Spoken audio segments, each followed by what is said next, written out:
21st, 2025 St. Clair Shores City Council meeting to order. Abby, please call the roll.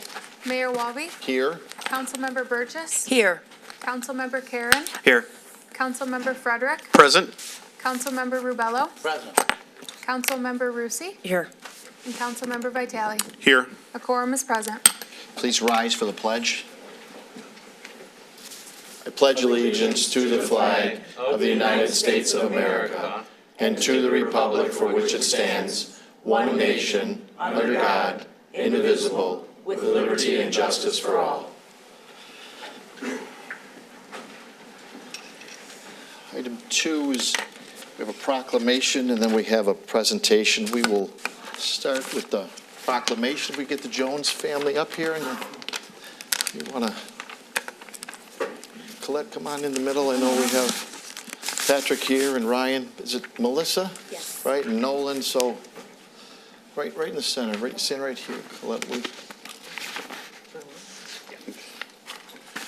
So we talked about at the last meeting the passing of a long-time distinguished member, not just of planning but of other committees, Edward Jones. On June 11th of this year, he passed. So we wanted to remember him and provide you, Colette, and the family with a proclamation and our sincere thank you for his services. So let me read this, and then maybe someone will say a word or two. But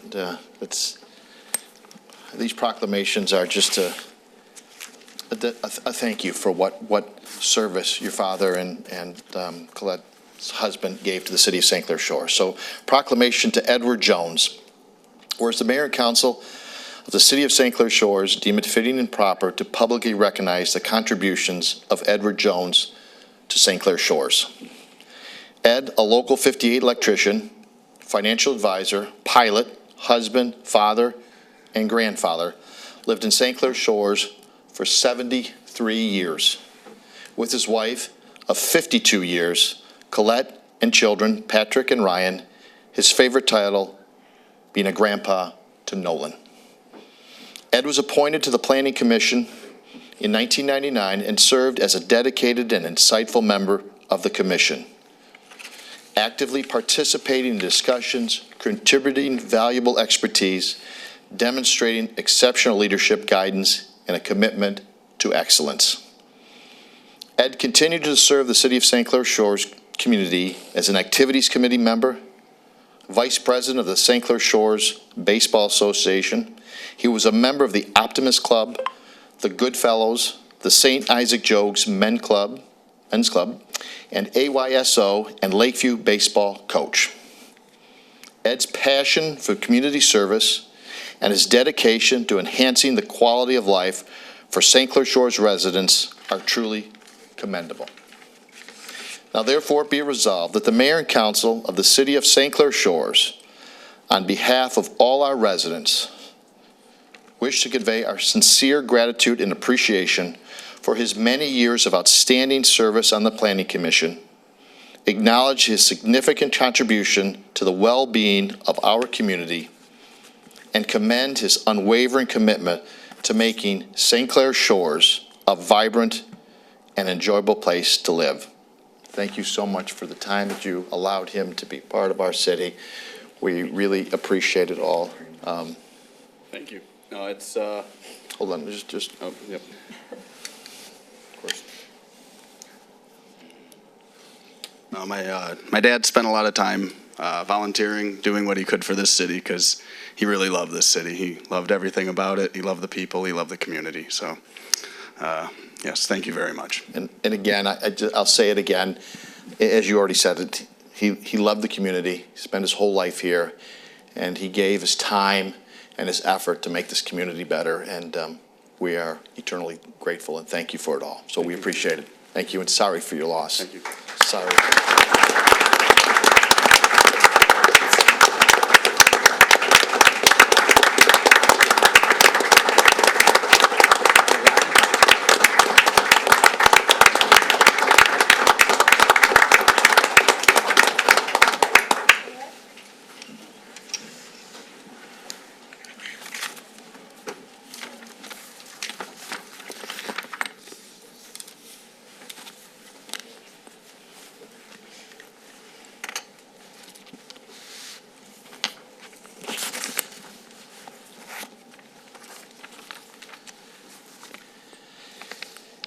2B is the priority waste presentation, and we have Vince here and Dan here.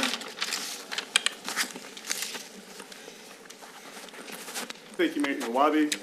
Ladies and gentlemen, my name is Vince Hoyumpa. I am the General Counsel and Chief of Staff of Priority Waste. Okay. Vince, would you pull that down a little bit? Sure, absolutely. Can you hear me better? Better. Yes, All right. sir. Thank you. Again, my name is Vincent Hoyumpa. I am the General Counsel and Chief of Staff of Priority Waste.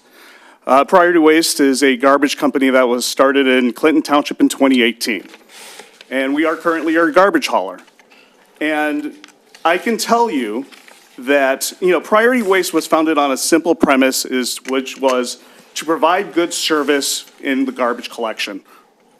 That was our premise, and as a person who was born and raised in St. Clair Shores, on Salisbury, where I lived for 20 years, where my brother's family still lives, I can tell you, all right, Priority Waste did not hit that mark as it relates to St. Clair Shores.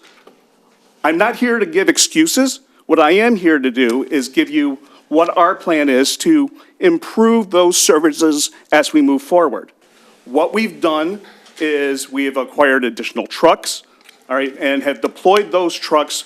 We are deploying those trucks now in various communities, which will include St. Clair Shores. We need to improve communication with not only the residents, but with City Council to make sure that the needs of the community is being addressed, all right? What we've done to improve those communications is we've taken, number one, a hard look at our phone system, and we're looking at ways to improve phone calls coming in, as well as provide the residents additional methods to reach us, whether it's via their computer, their cell phone, or a tablet. What we've also done is we've taken a hard look at our operations team. We've made changes on that operations team, both from a management level as well as a service level. All right, so while it's important to maintain continuity, sometimes you've just got to find the right people in the right place. So we have made changes in various positions. We have starting to see those changes. We made those changes in June. All right, and we're starting to see those changes now in July. The last thing that we really want to address is how we identify and put a stop to the recurring issues. In other words, we will get a report, whether it's from one of your fine council members, or whether it's from a resident, or whether it's from a business person who says, hey, you missed my garbage this week, you missed my garbage last week, you come, and so what is Priority doing to address that? First and foremost, what we're doing is really, drilling in, taking a look, using our third eye technology, and understanding what our driver patterns are, all right, and see, what our driver did. All right, when we see that, okay, he missed the street, then we talk about what happened in that miss. All right, if it's a business, we talk about why that business was missed. If we talk about there's specific conduct or actions that a driver is doing, we talk about, why is that driver doing? We have daily meetings now with both the lead driver, the general manager, and the various drivers on a daily basis as we're approaching the day's routes, so that we can take a look at what didn't go well last week, what went well last week, and let's see what we can do about improving this week. And that's an ongoing process in which, we're constantly reevaluating and striving to make improvements. All right. So, those are the things that we are currently doing in order to improve service for the city of St. Clair Shores. Because, again, as a person who was born and raised in St. Clair Shores, I can tell you I'm not satisfied with that, and neither should you. So we're taking those steps we've heard what the city has stated. Dan Vinay, who is your municipal rep, who lives right next door, sees everything, and again, he's advising us, and he's been I hope he's been a good person as a contact person for the various council members as well as the community. So I stand here again as a co-founder of Priority Waste to assure the city of St. Clair Shores that we understand that we did not hit the mark of what you should expect as residents of the city, that we are taking steps to rectify that, and that every day you'll see improvement. Are there any questions? Well, there'll be, I'm sure every one of these individuals has Sure. a comment, so I'll let them get right into it. I'll just going to make a couple comments, because I probably sit in here the longest, and this is by far the worst service I've ever seen in my time on this body, bar none. So, and if you read the newspaper, it's just not St. Clair Shores, it's multiple other committees. I'm involved with other mayors, and I hear the same thing, so it's just not St. Clair Shores. It seems like you have a problem all over the place. We heard about the phone service, could have been a year ago. I think we were they talked about Amazon, and we were going to get this, and here we are a year later, and you still have a phone service. So I don't know why it takes a whole year. You didn't really tell us how you're going to fix it. You just said you got a problem. We all know you got a problem. We hear about trucks. We hear about technology. We heard about technology a year ago. It doesn't seem to work. You don't need technology. I'm not that picky, actually. Truthfully, I'm not.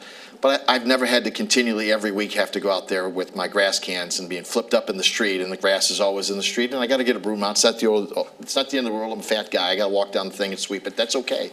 But you know what? I never had to do it before.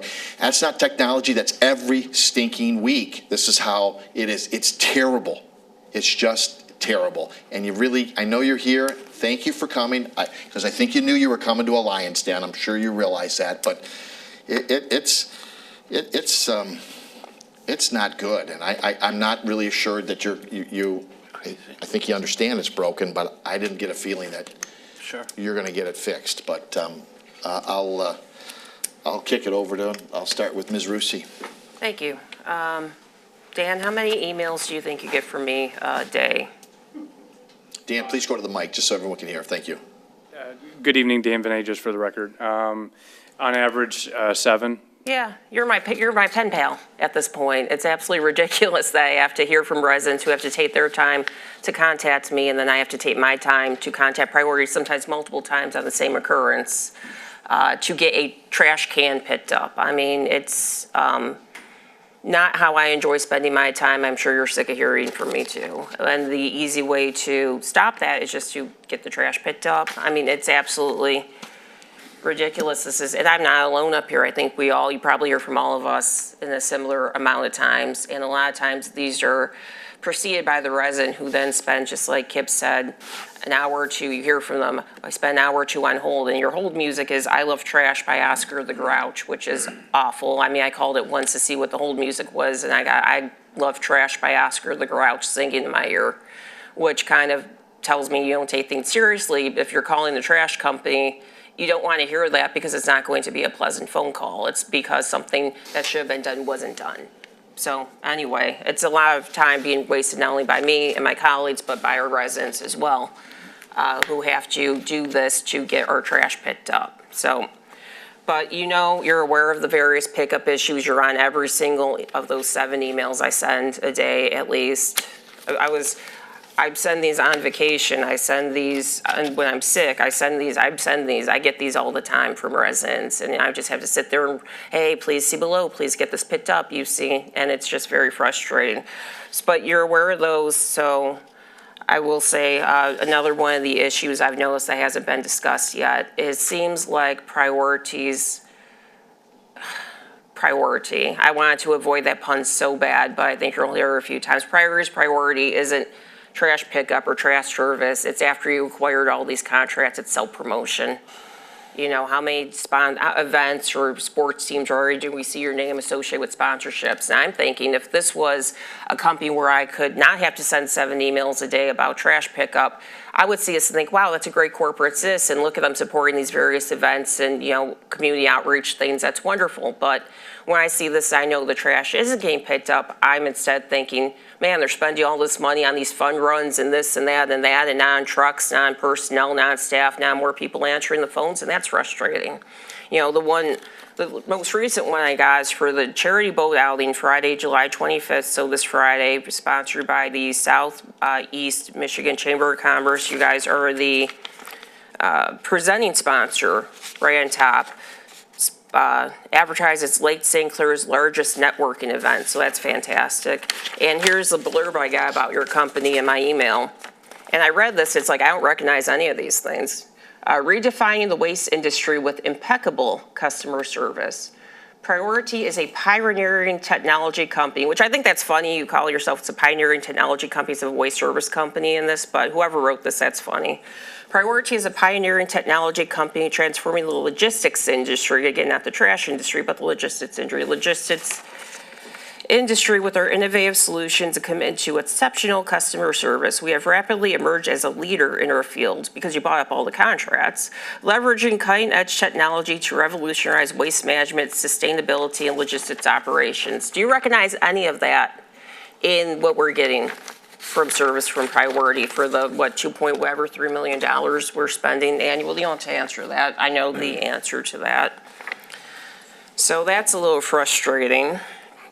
I mentioned the wait time, which is still, we addressed this back in July when the contracts were first assumed, when we were hearing from residents who were spending hours and hours on hold, and we were promised that would end, and here we are a year later, and it hasn't ended, and that's frustrating. But we're getting promises again that will, so that's cool. We get reports. We just got this report. Now, thanks to our city manager who insisted upon these, we do get reports daily about, and we get those sent to us, about the completion of the services, status reports. I got one on Thursday, July 17th. It was at 7:45, which is super early, but 7:45 p.m.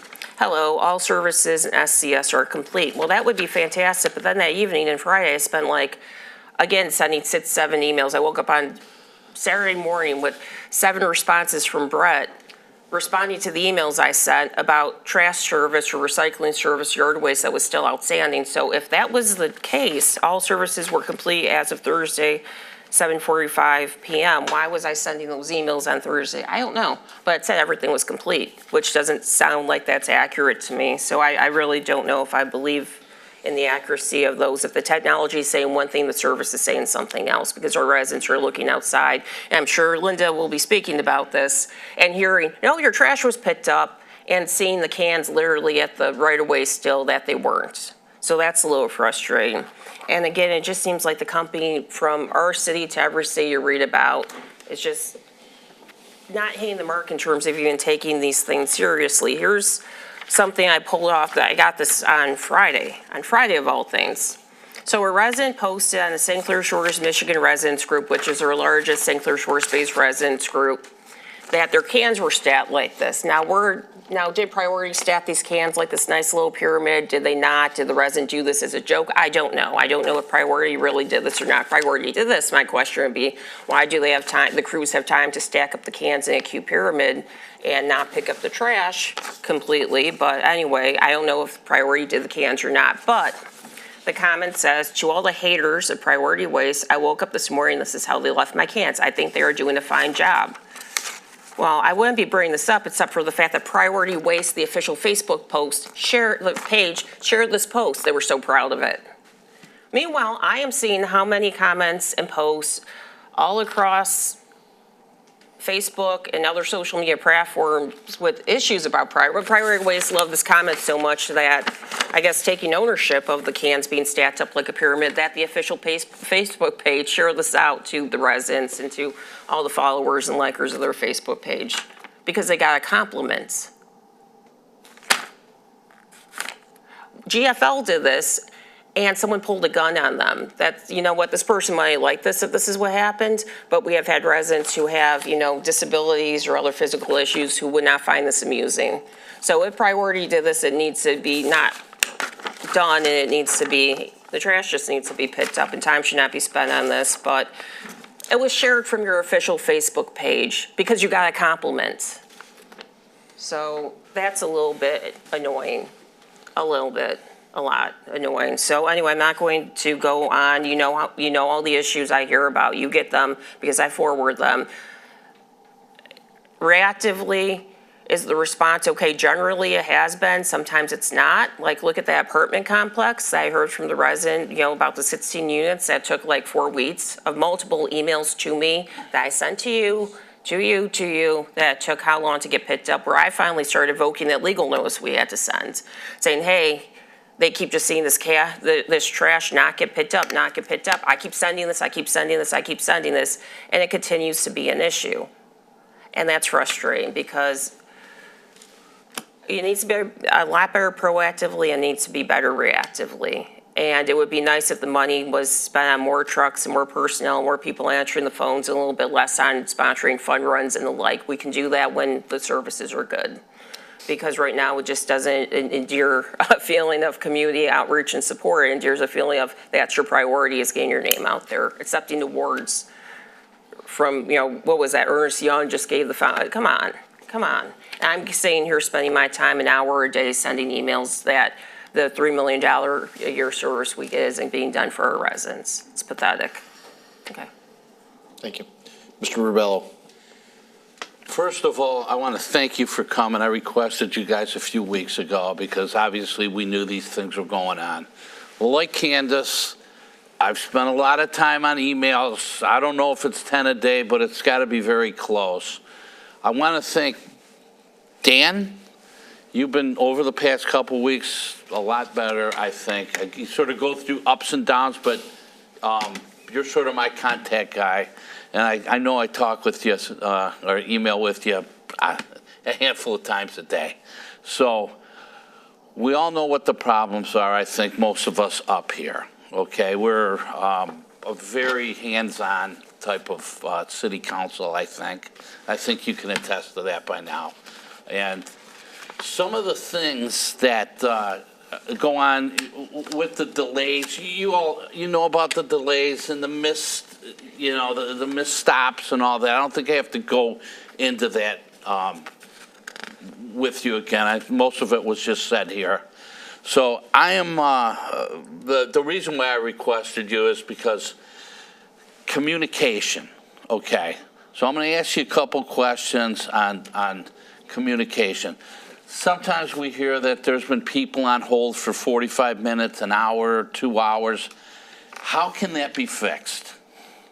So, in response to that, Councilman, so first of all, in response to that, Councilman, number one, we do offer the individuals the ability to ask for a callback. And obviously, an individual can choose not to take a callback, and I understand that. But, due to high call volumes, because of the fact that the numbers are not unique to St. Clair Shores, we service roughly 1.5 million residents throughout or homes throughout Metro Detroit. So many of the communities, unlike St. Clair Shores, have their residents pay directly for their garbage service. We have roughly 160,000 of those accounts where many people prefer to call in and make a payment. So during the, both at the end of quarters and towards the beginning of quarters, we have a surge of phone calls that come in where individuals are trying to make payments. So that does cause a backlog on the phones, which regrettably causes people to wait on hold. That's why we do encourage people to ask for a callback, and they are expected to get a callback that day. To the extent that they haven't received a callback, then that's on priority, and so we have increased the number of personnel to answer those phone calls or get phone calls back out or return phone calls. As well as, again, as I stated, we are looking at other methods to allow not only St. Clair Shores residents, but all residents to more get direct contact with their LDC and with priority in particular to voice their complaints, to make to advise us of if there's an issue with their stop. So those are the two things that we're doing to try to improve communication. But how do you make it easier? We all have to answer, obviously, I don't have to tell you, but I'll say it for the record. We have to answer to the residents and the businesses. So how does that wait time, is there more people you can have at your office answering the calls? Because we don't like to be sort of the, I guess, the garbage refuse, like liaisons with Yes, your Councilman. company. Like Candace, I probably, you're dealing with an hour a day easy by the time you're, trying to get things straight. And I think sometimes that we can, I don't know if we're redundant sometimes, if that, because Candace may have sent the request to you and I don't see it, and then I send the request to you. I'm sure there's I'm sure that that's happening too. But we have to be responsible to the residents and the businesses. We want to try to make this easy for everybody. The phone wait thing is I know it's tough. You guys are, I don't know how many people you're servicing now, 71 communities. There's got to be something like that. Yes, about it's right? about So- 1.6 million Yeah. residents. Because I would say that business model, 71 communities is a lot. The business model when you guys first came up here it might be a little bit different than it is now. So you have to make changes too based on that. I mean, I've heard the trucks have broken down, not enough people working. So in order to service the 71 communities, I would say that you guys have to make some type of some changes on your end. I just Definitely. want to, at the end of the day, I just want to get this fixed. I don't want to spend any more time than I have to. I don't want to spend any more time than I have to, relaying messages from people. So you get all that, right? Yes, sir. I don't have to go into that anymore. But communication, the weekly emails, can you talk a little bit about the trucks and your personnel? Do you have enough to do 71 communities? As I stated, Councilman, yes, we have acquired additional trucks, and we have gone through pretty extensive recruitment and training of those new individuals, such that, again, that's why I would say across the board, you're seeing, while it's not to the level that I want as a general rule, we are seeing improvements from June, and we're going to continue to see improvements. So do we got new trucks, more trucks in St. Clair Shores, or are there more trucks coming? We have taken possession of, at this point, about 40 trucks. We had ordered 100 trucks last year, and it does take time to get those trucks. We've taken possession of 40 through the fleet. Where those trucks are going to be deployed, I'm not sure where exactly where it will be, but, needless to say, as we're improving the overall health of the fleet, all right, the overall quality of the trucks that will be serving the city of St. Clair Shores will be improved. It may not be brand-new trucks, but they will be newer trucks as we're retiring older trucks in the fleet. One thing I'd wanted to, No, I just jumped in. Sorry. No, your floor. we might be able to, Candace had a nice idea here, ask for a dedicated phone number just for St. Clair Shores. Sure. Is that possible? That's something that we can look into. Okay.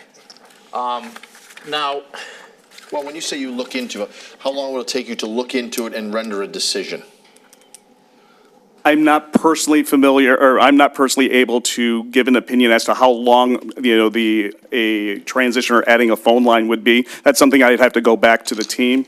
I'm an attorney, all right? I'm an attorney and chief of staff of the company, so I can't say how long it would take. We are certainly exploring that, and I can certainly get back to the council with that at that timeframe. Well, you didn't give me a time frame. I'm more than happy within the next week to be able to advise the council. Now that's a time frame. Thank you. I have one more question, okay? I don't mean to throw everything on you guys, okay? Is there anything that our residents can be doing? Okay, you're sort of going through some issues. We're all going through the issues together, okay? I think we all want the result is something nice and easy and smooth. I mean, I know it doesn't always work like that, probably not even with, the other companies we had. On the other end, if you were to take it and flip this over, because I don't want to pour everything on you, if you had a suggestion for residents, okay, on how at this point in the contract and how this point of, what you guys are doing, how far you are into the services, what can we be doing on the other end to make things maybe easier for you too? Because at the end of the day, I think everybody wants to get their garbage out of there on time. So is there anything that Dave Rebello, who's living on Chalon Street, should be doing to make it easier for you too? Well, those decisions, obviously, the council will have to make. As I speak, or as any representatives of Priority speak through with various communities as they're going through their RFP process or renewal process, this question does come up And what generally will be suggested by a hauler, not just myself, but other haulers, would be to go to a fully containerized service. Not suggesting that this is something the city would want, but, that is generally what most cities have to make a decision on, and most haulers request as we go forward, is to go away from having these two-man crews to going to fully containerized services where basically residents would put all their trash in a 95-gallon container, would put all their recycling in a separate 95-gallon container, as an example. That's the trend that we're seeing in the industry. Some cities adopt that, some cities do not. Okay. I'm just trying to solve problems. This is a very, very basic service of any community, and these are the ones that we have to solve. I mean, they're in your top 1, 2, 3 things, probably for most of us. So we want to, I guess we're partners, right? We have a contract together. So Dan, I cannot fault you. I probably talk to you or send stuff to you 10 times a day.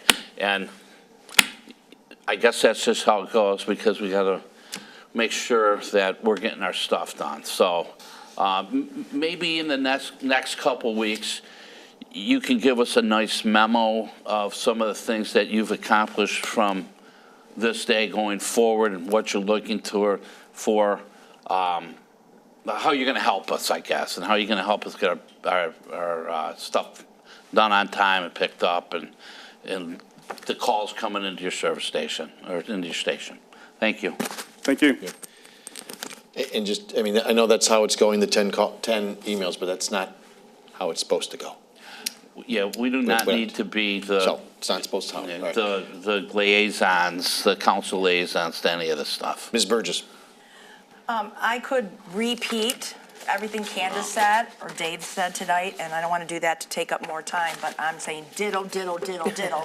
Writing notes here. One of the things you said in your opening statement was about, you did not hit the mark on the good service. You've now acquired some more trucks. You said you want to improve communications. You took a hard look at your phone system, and then you went on to say later that you get these so many inundated with phone calls every day for people paying their bills. So you're telling me when they call into priority, the same people answer the phone for billing as their service? Same people are doing the same jobs? No, ma'am. We have separate people for billings and separate for taking, stop. But they all come in through a central intake system. So that central intake system will cause people to go into, because we have 4 receptionists that are live answering those phone calls. If a 5th call comes in, then that ends up going into a message, all right, where people will start to be going on hold. So the more calls that come in, it does flood the overall queue at the very beginning. So you have 4 receptionists handling $1.6 million residents throughout your contracts.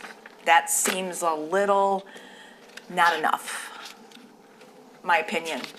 One of the other things that I've noticed a lot of complaints on is the fact that you are delayed. Tuesday it's trash day, and Friday or Saturday you're finally picking up the yard waste. Now the yard waste has been wet because it rained, and your truck drivers are picking up the wet waste. It's emptying down to the ground. They're throwing what they can in there, and they're going on to the next house.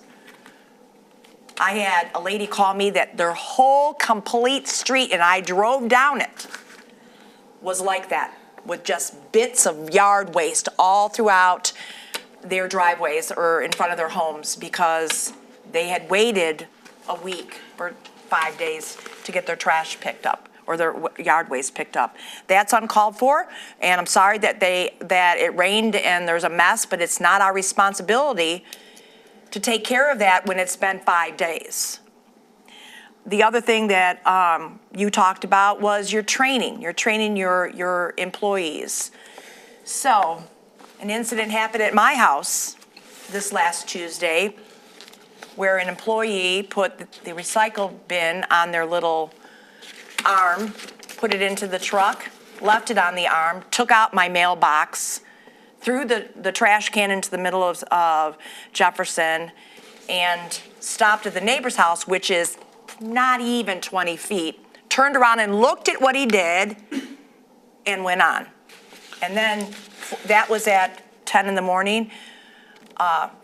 2 p.m. that night, had somebody show up at the house, a couple people, to examine what they did. They took my mailbox and put it back on the pole. And I drove up just when they were doing that. And he was so happy to tell me, everything's taken care of, ma'am, we've got it all fixed. That's not the point, that you could fix it. The point is that so many safety issues violated here. And I wrote, I think, Dan, you answered, wrote a very nice letter to you about how upset I was. And I don't know, some of the reaction is, we're going to review this against standards by our employee handbook and all applicable HR and legal policies and Michigan law. Well, gee, I don't think that what happened really has anything to do with the fact that this guy was either doesn't care or was very improperly trained. Now, if he had left my house, gone to the neighbors, turned around and saw what he did, which he did, because I wasn't the only one who was looking at these cameras. Even our assistant city manager said he could see the guy turn around and look at what he did. If he had walked up to my house, knocked on my door, and went, "Oh my God, I can't believe what I did," there would have never been this. Because I am a non-confrontational, very forgiving person, and I know things can happen. But he blatantly just took off, left the mess there, and went on about his day. And the letter I get from you just seems like, we apologize, and I'll probably never hear from you again. What happened to that employee? Any disciplinary action? Because you know what? As Matt said to me the other day, of all houses they could do this to, they picked yours because my husband owns a security systems company. We have every camera angle possible. And I sent you the video as well. What happened to the employee with this? Was he disciplined? Is he still working? Is he on leave? As we are doing this administration, weighing the facts, findings, comparing it against your guidelines? At this point, I don't know what the ultimate status is of this employee. I know it was turned over to our HR team as well as to review with the ops team and look at this employee's history, and they'll make a decision. I don't know what the individual employees decision is, not only as a concerned resident, but as a city councilwoman here. Certainly. And like I said, I could mimic everything that they said. 1 year ago, you were here telling us how you were going to update the phone system was state of the art, going to update, everything's going to be perfect.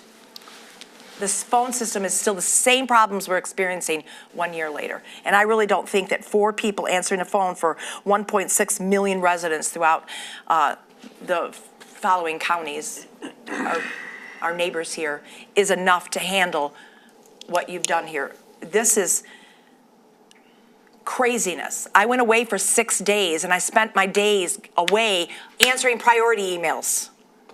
It's just like Dave said, we are not priority liaisons for our customers. I mean, we work for our residents, and believe me, every complaint that comes in here will be addressed.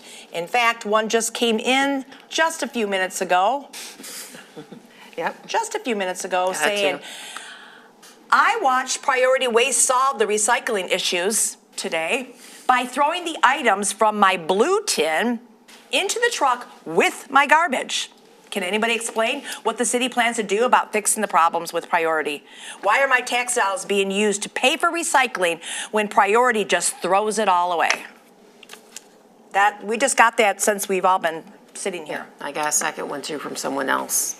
Well, I can tell you that would not be, again, that driver, if he was mixing, that's inappropriate, and he will be dealt with accordingly. That's not the first time that's happened. Without knowing what specific address is and where I can take a look at the whole picture, I can't provide any further comment other than to state that that action is unacceptable to Priority, and it's not promoted, and we deal with it very harshly with those drivers. All right, well, we'll send this to you because we certainly have the address. Before I go to Mr. Vitale, so GFL used to go many years to Warren to dispose of the trash. Where do you go today?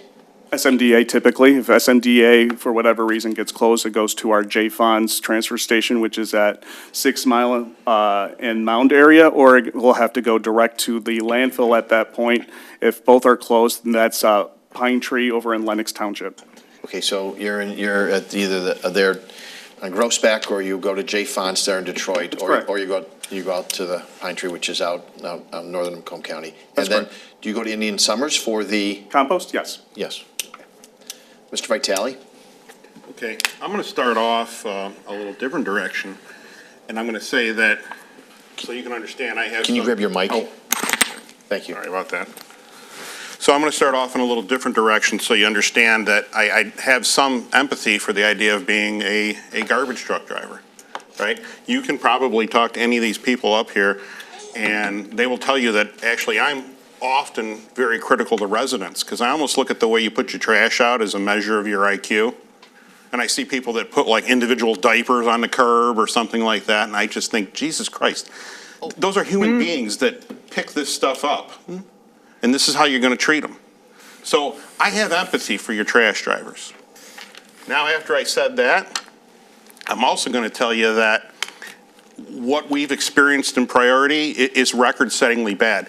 You're probably the wrong person to be here. You're basically the guy who our city attorney will talk to when we decide that we're going to start holding back money. But what I'd rather do is just start talking about solutions, right?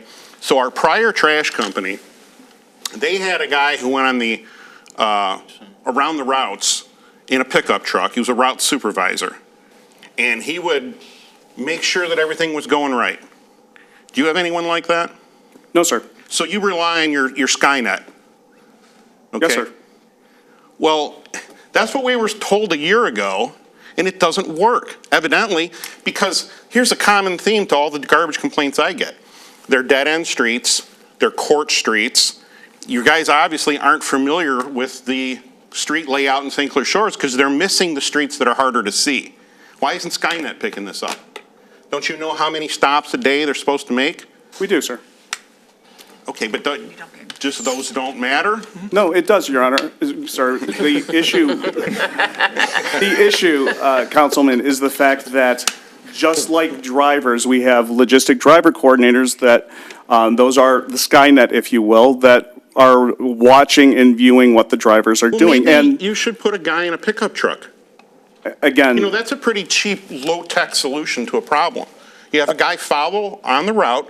This is what the prior contractor did. with all due respect, the prior contractor made a decision not to do business in this community as well as 75 other communities. They approached us to purchase them for various economic reasons, all right? So to use that as an example of a successful business model, unfortunately, they left this market because of a number of reasons, which, you know, they chose not to do business here any longer. We did not seek them out, they sought us out. So your business model taking over was, we're just not going to do as good a job as the last guys did. Again, and we'll try to make money out of it. I would respectfully disagree with that. You would find in most of our priority communities that we had originally that our service has been excellent. We Is did not hit the Chesterfield mark. Township one of those communities? I'm sorry? Is Chesterfield No, Township? sir. That was a GFL community. Okay, because I'm on the Chesterfield page too. Sure. And I see the same thing there. Clinton Township. Clinton Township.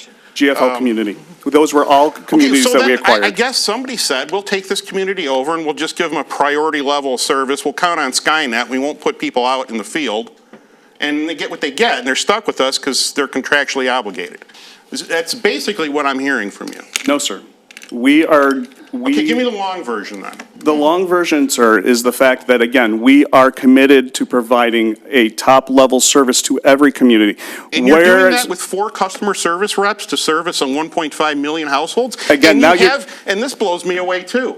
You have the phone calls to come in and give my credit card number to pay my garbage bill are routed to the same phone number that takes the complaints?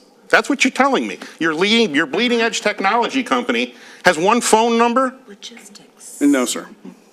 Okay, well then why don't you have a number that's for payments and then another number that's for complaints or issues or problems?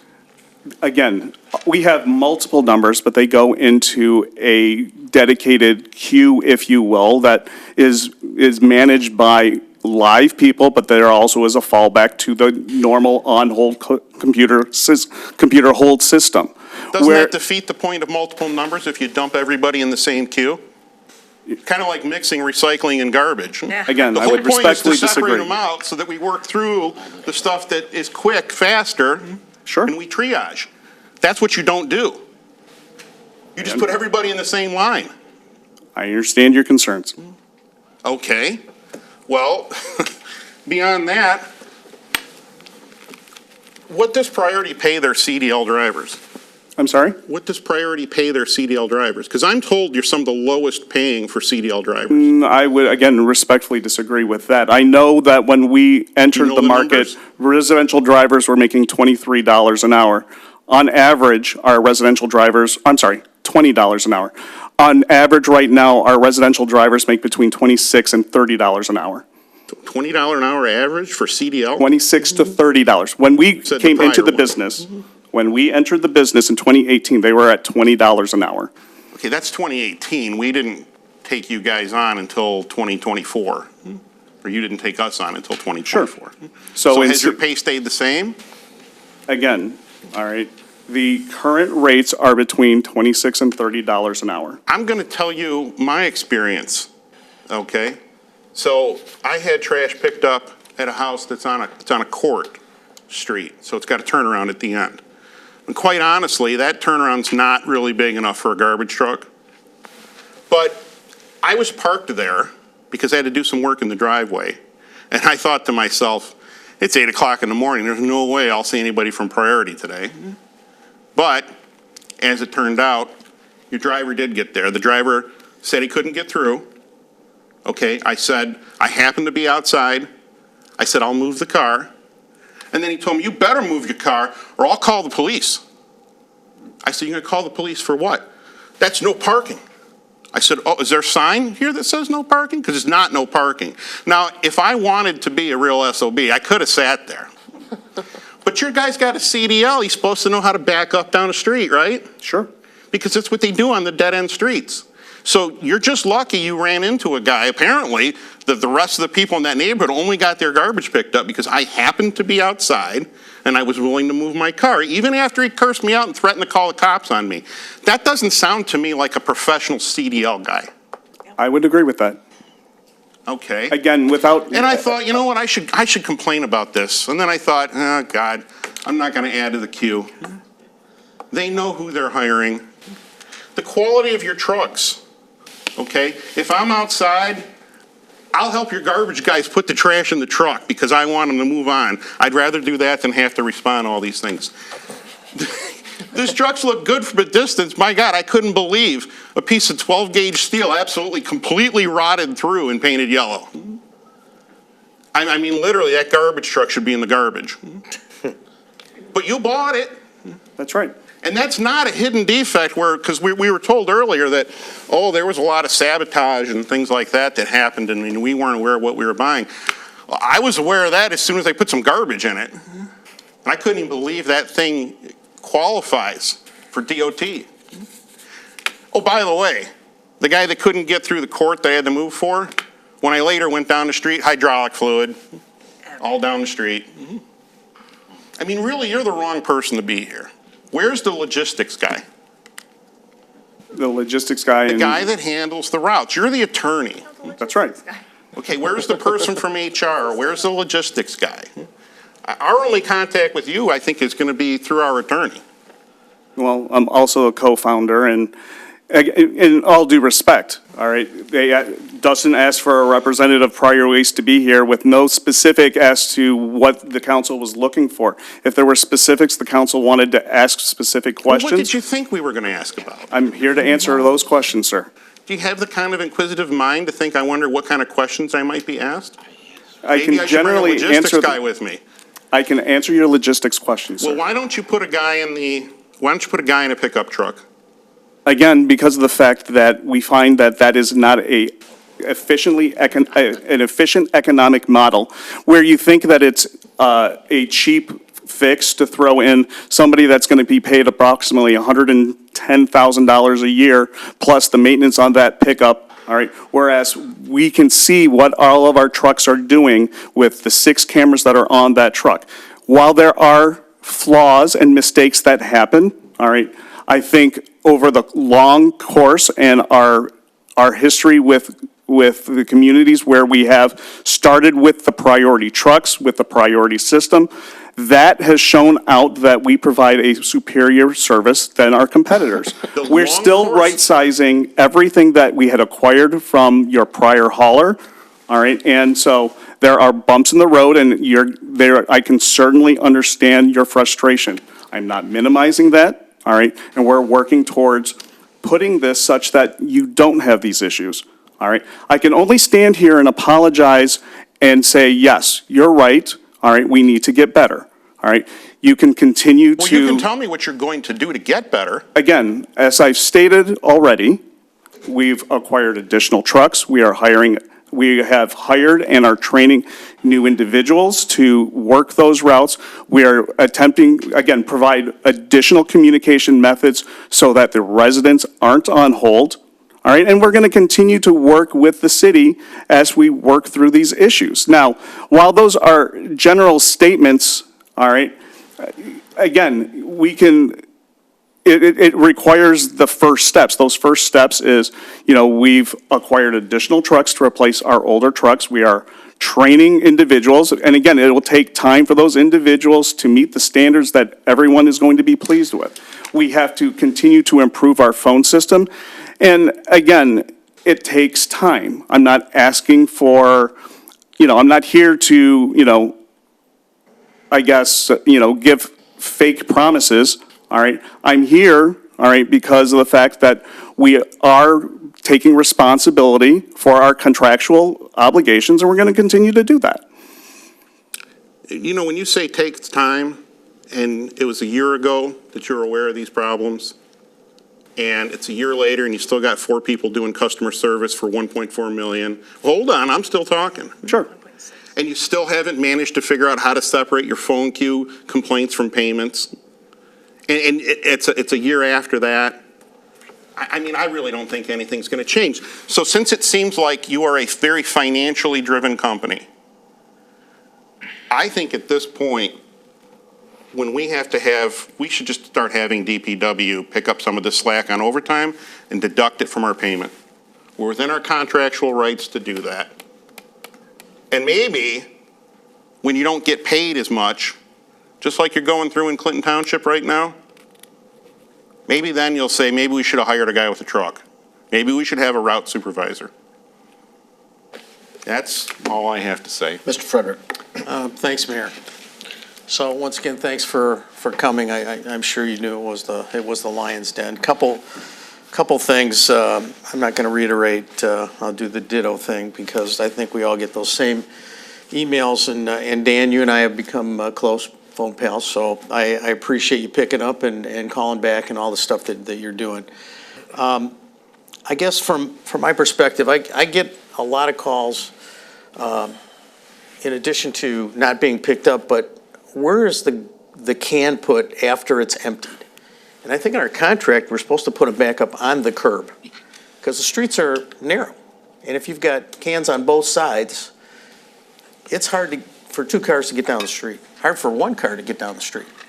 And I also thought that what we were doing was picking up one side and then coming down and pick up the other side so that we're not blocking traffic at any time. And I rarely see that anymore, and I kind of stopped complaining about that because I just want you to pick up the garbage, right, and pick up everything.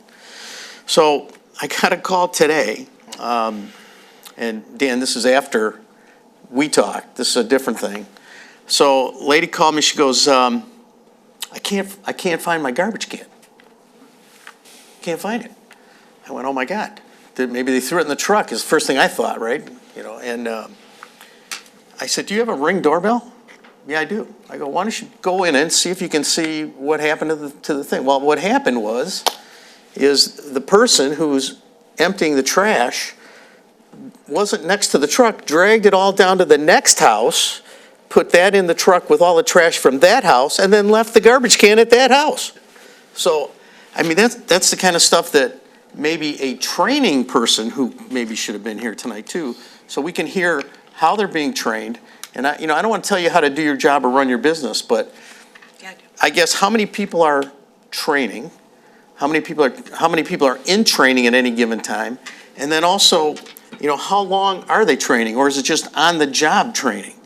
You send them out, and I guess when you're throwing garbage, right, whatever it is, when the garbage is all gone, they're done.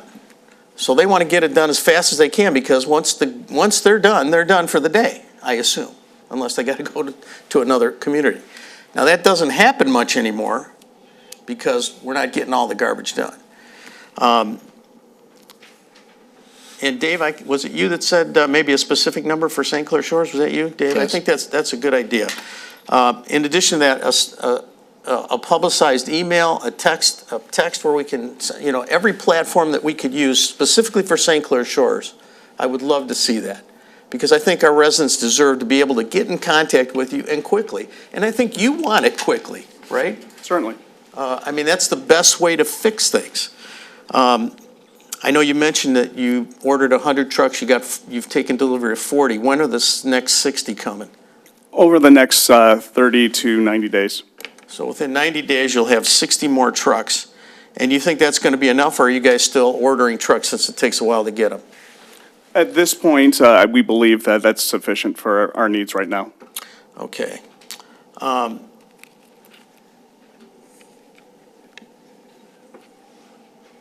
guess, Dave, to your point too, solutions. We need solutions. And that's, So it's all about. yep. So in our contract, we talked about the cans have to go back up on the curb. I've yet to see that anyplace.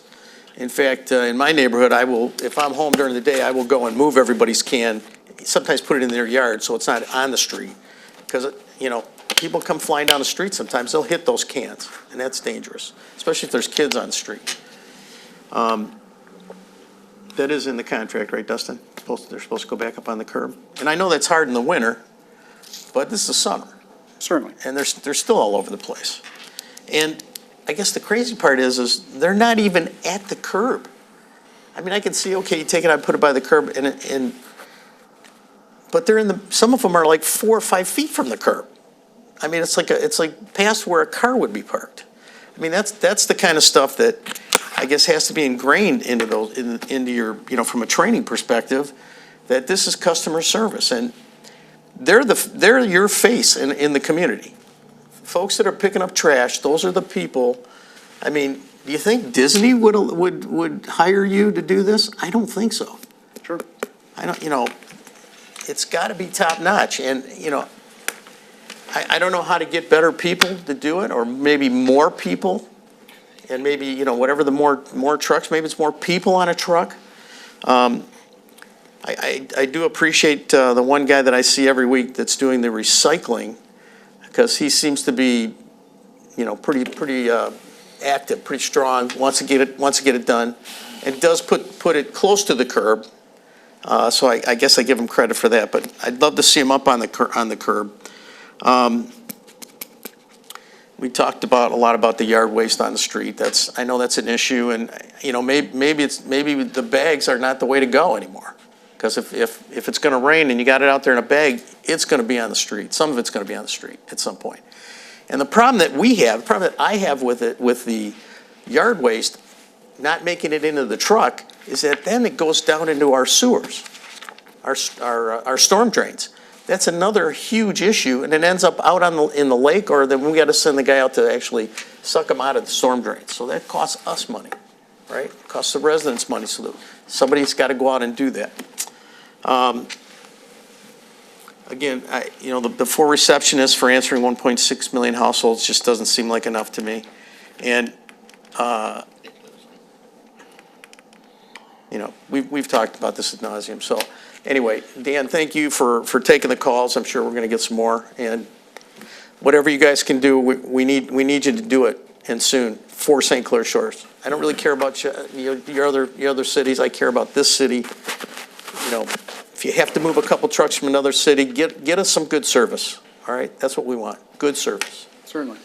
Thanks, Mayor. And before I go to Mr. Karen, you talk about technology, so I don't understand how your truck is in the middle of the street, you're grabbing the bags, this is common, you're dragging the bags from each side, you drag them on, they're dragging them along the concrete, and then they throw them in.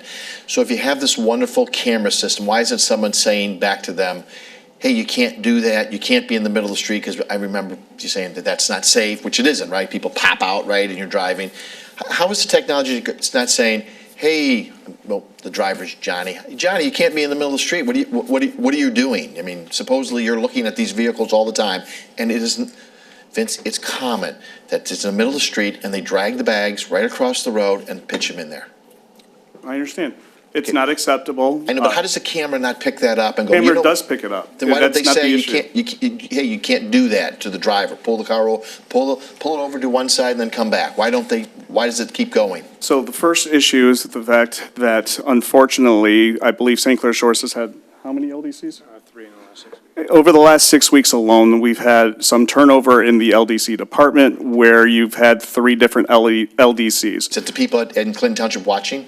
Yes. Okay. All right. So, again, this is on priority. There's a failure to make sure that those LDCs have that strong relationship with the drivers and strong understanding of what's required for each city to make sure that those issues that you just pointed out don't happen. And then when they do happen, point it out to the driver. And then if the driver does not adhere to what that LDC is saying, reporting that to the appropriate operating manager, all right, which is the general manager. Those were all issues that we had, that we encountered when this all happened, if you will, which forced priority to take steps. Specifically, we have removed that general manager and relieved him of all his duties. We've brought in different LDCs. We've replaced the manager of that LDC department because there were failures in that. All right. We recognize that, again, the technology is only as good as the people that are operating the technology. And the people that were operating the technology was not at the appropriate level that they needed to be. We have taken steps to replace those individuals, and, time will tell whether or not we improve. It's my belief that we will. Mr. Karen? Thank you. Yes, I guess ditto down the whole road, so a couple different issues to bring up. We were talking about the number of trucks, and basically what you had stated was that we may not get new trucks, we may get some of the gently used trucks. However, Article 1 Colm Daily says that Sterling Heights has been promised 15 new trucks. The supervisor in Shelby said at their meeting last week they're getting 5 new trucks. And a conversation I had with the DPW director in Clinton Township last Thursday was that they're getting 3 new trucks. She wasn't happy they're getting 3 new trucks. She thinks they need more, but we're getting gently used trucks. Again, I said I'm not sure what you're going to get. With respect to Sterling Heights, Sterling Heights. All of them know. All of them were told a number. Hold on, you let didn't me- come here telling us a number. I'm telling you, first of all, Sterling Heights, all right, received all new trucks at the time that they executed their contract back in 2024. So what they're getting is making sure that all the trucks that were, and this is very clear, so let's make sure that we're not taking this out of context, all right? Because I met with Sterling Heights on Friday, all right? Sterling Heights is not getting brand-new trucks. They are getting the trucks that were purchased for that contract specifically. So that's what they're getting. As it relates to Shelby Township, I'm sorry for interrupting, Sure. but their purchase since their contract came in 2024, were they part of the transition? No. Sterling Heights was a brand-new contract that Okay. was not part of the And transition. And they're not happy? You said everyone that was part of, that went with priority by their decision was happy, but Sterling Heights isn't happy by their article, right? But now they're getting 15 trucks, but that's not out of the 50. Again, no, they're not getting 15 trucks. Their trucks that were purchased, the trucks that were purchased specifically for the Sterling Heights contract is again, being put back into the Sterling Heights contract. The general manager that was managing the Sterling Heights yard, of which the Sterling Heights account is out of, was taking trucks out of that city and putting it in other cities. All right, so again, the trucks that were purchased specifically for the city of Sterling Heights, all right, because that was a new contract, that was a priority contract, that was not an acquired contract. We had acquired specific trucks for that community. Those trucks are being returned to that community. Okay. But would you categorize Sterling Heights as being happy with your service? I would say that we have our issues, but generally speaking, we have a good relationship with the city.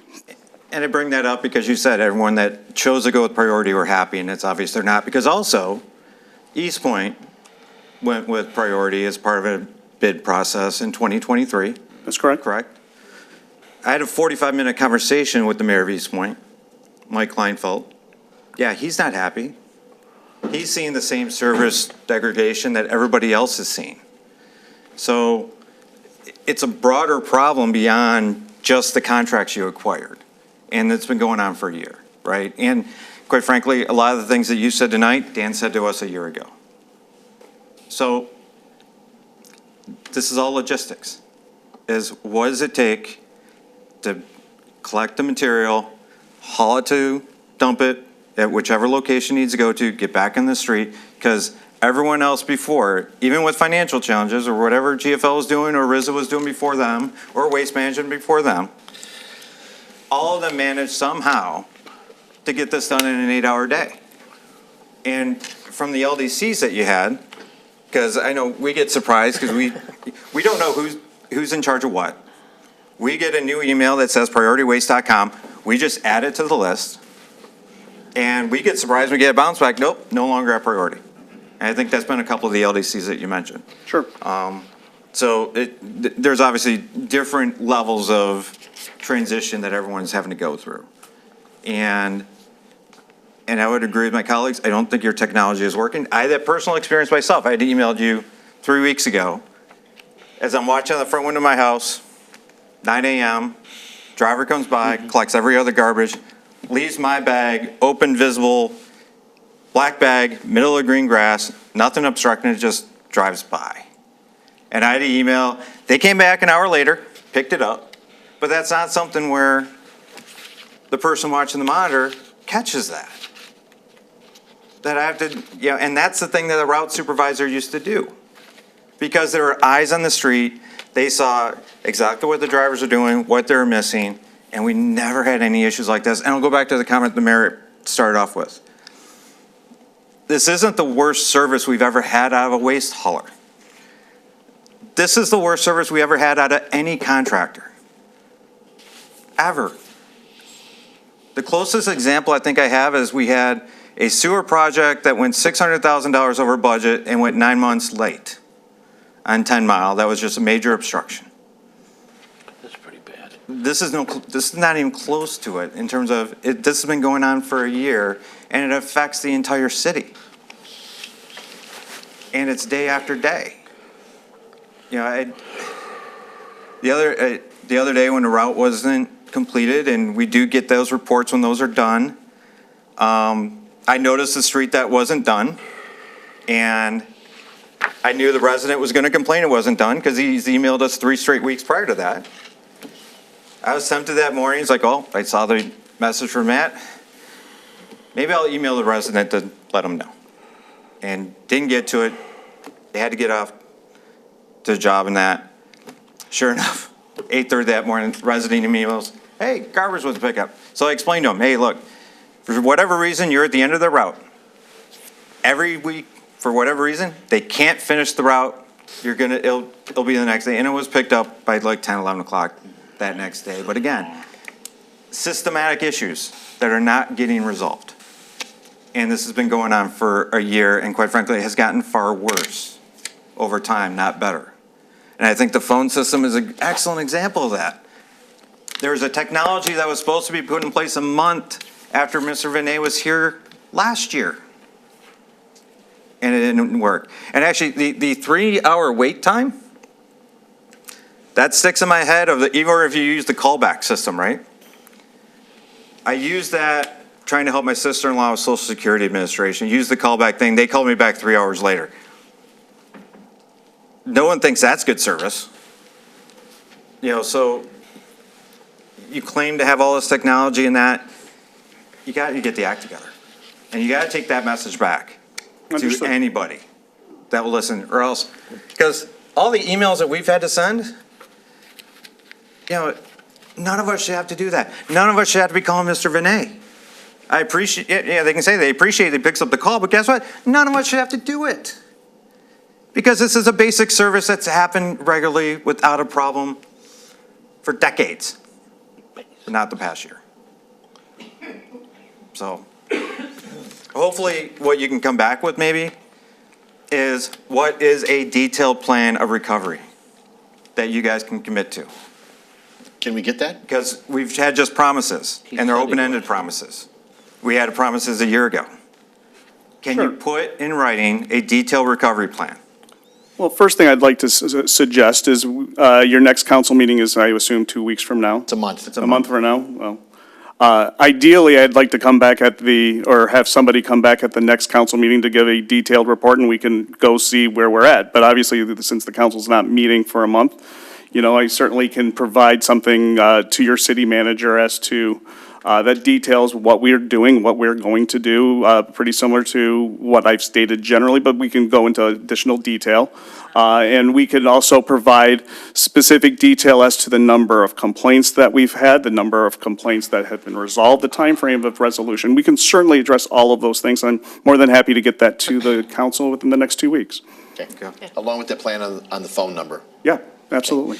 Yep, do All right. both. Do So- both, the report in 2 weeks and then also come to the council meeting in a month. Do both. So we will, obviously, we're dissatisfied, but we're dissatisfied because the residents are dissatisfied. So you're dissatisfied. You need to be better. And so I think. Understood. Okay. So thanks for coming and good night. Good night. By the way, Rich made the mistake of saying the meeting was going to be over by 9. Mistake. Way to go, Rich. Just two other, Mr. Lent has fallen ill, so he has left, so Matthew will take over from here on out. Okay. Rich Albright, Mr. Erie is taking a well-deserved little time off, so That he is. Rich has subbed many times, so very familiar with the city. And then thirdly, item 4 and item 10C have been removed from the agenda. And just for everyone, this contract, meaning the priority contract, ends June 30th, 2026. So we're a year away, and I need to appoint, in the last time we had, we bid it out, we had a subcommittee that myself was on, and Mr. Frederick was on, and Mr. Kieran was on, so I need to appoint that committee, but we are going to look at every option that is available out there. And when I say that, it's, I don't think the last time we did this, we looked at, putting, a bid out, and of course, we're going to evaluate that too, but I think we're going to look at whether we do some type of multi-city consortium, whether we looked at we can do it inside the city. We're going to evaluate all our options for this by the time June 30th and 2026 comes back to us, so that we try to make the right decision, because it's not as easy as it once was, which is there was multiple bids we've had before in the past, 2 and 3 bidders, and if you see now, sometimes it doesn't appear you get another bidder, or if you do get a second bidder, it's grossly out of it, so you don't even have an option. So we must evaluate all our options, as we have not done that in the past. Someone called me and was complaining and yelling and saying, why don't we have trucks to do it ourselves? Well, we haven't picked up the garbage, I don't know, in maybe 40 years? At least. Something like that, when BFI came around 40 years ago. So we don't have, it takes 10 or 12 trucks to pick up your trash in the city of St. Clair Shore. So that's why we just have one truck, and we've been outsourcing for 40 years. So we don't have that ability to just, Mr. Vitale said about picking some trash up. We could possibly do that, but that's our only ability. We did buy that truck recently. It is in place now. We're getting it labeled so that we have that ability, but they're not cheap. That was, I think, $250,000, $250. So $260 to buy it. So the trucks are expensive. So that's just a little adding on to where we sit. It's one of the larger issues I think this body's faced in a long time, quite frankly. So sorry to delay, but it's a problem here, and we needed to, I guess, to some extent, vent and see where we get. Although I'm not sure we got very far, but it is what it is. Item 3 is audience participation on the agenda items. 2-minute time limit. Abby, do we have any? Yes, we have one. Yes. Bob Doherty, Okay. St. Clair Shores resident, speaking on agenda item 5. Yep.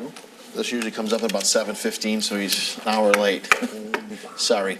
We do have one more after this. Oh, yeah, we have 2. And who's the next one? Oh, yeah. We can get.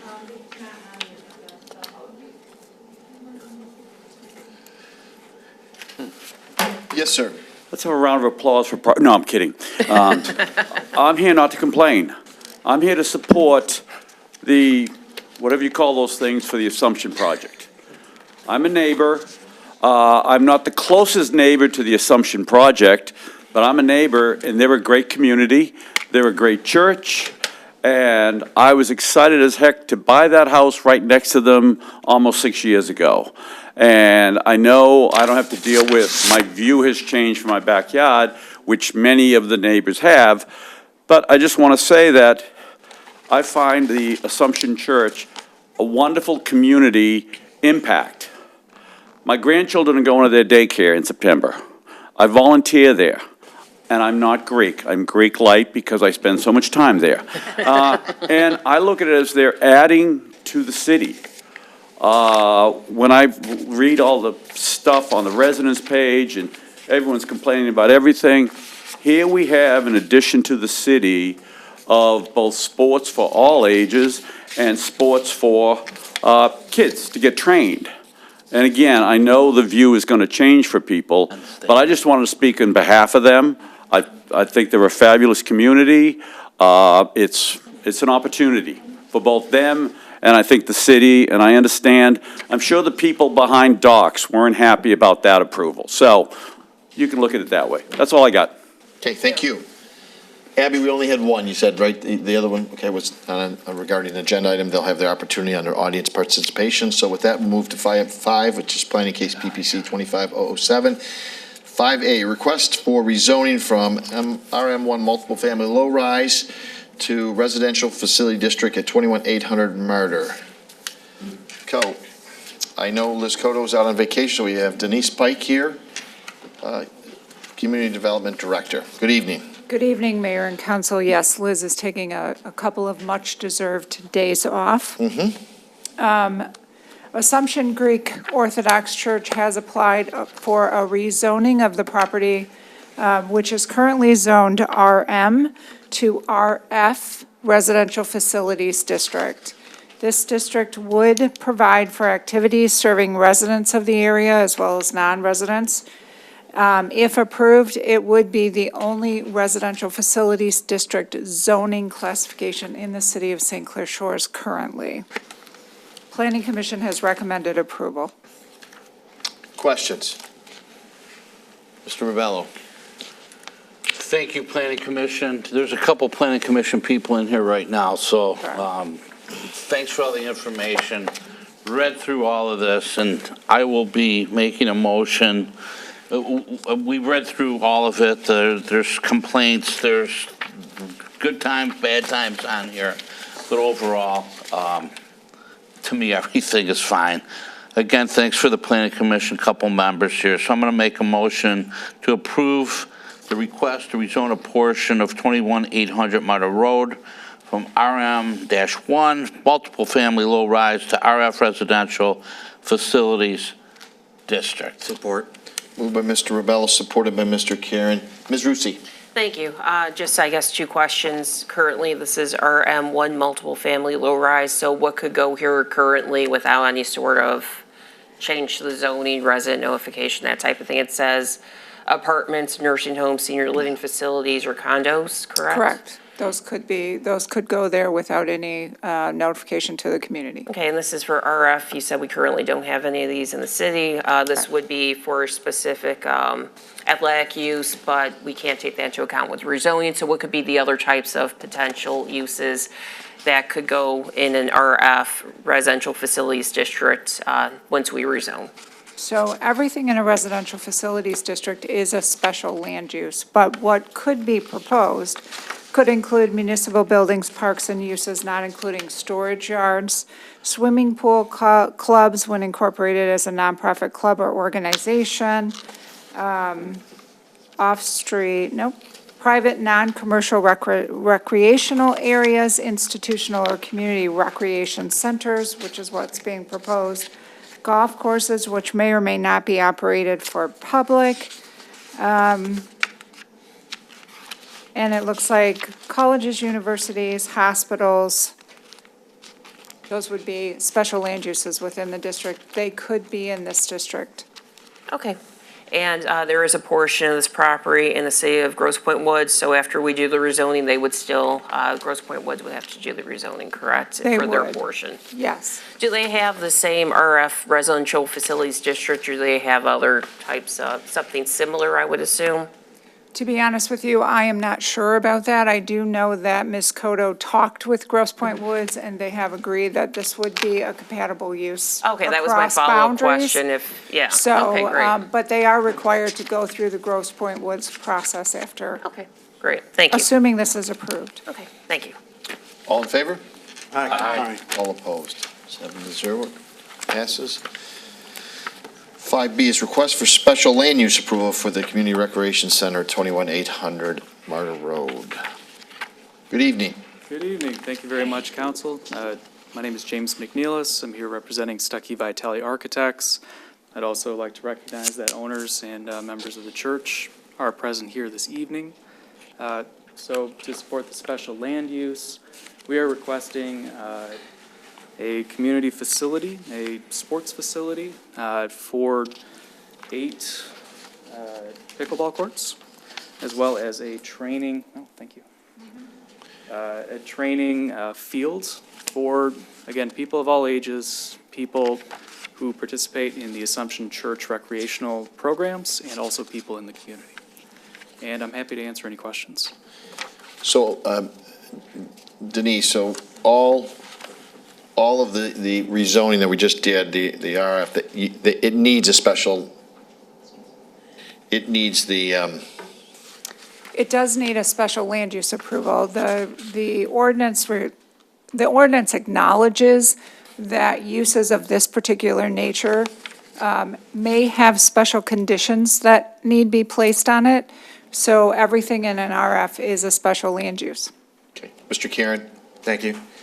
Yeah, Mayor, I'll move to approve the special land use for a community recreation center except for weddings and alcohol-related events with the hours of operations of 8 a.m. to 10 p.m. at 21800 Martyr Road, Support. represented by Assumption Greek Orthodox Church. Support. Moved by Mr. Karen, supported by Mr. Rebello to approve the special land use. I just make a comment. Pardon me, Mr. I just Rebello? want to make a comment. Okay, I'll call on you, thank you. Ms. Rusi? Oh, okay, thank you. I just have a question about the wording of the recommended motion.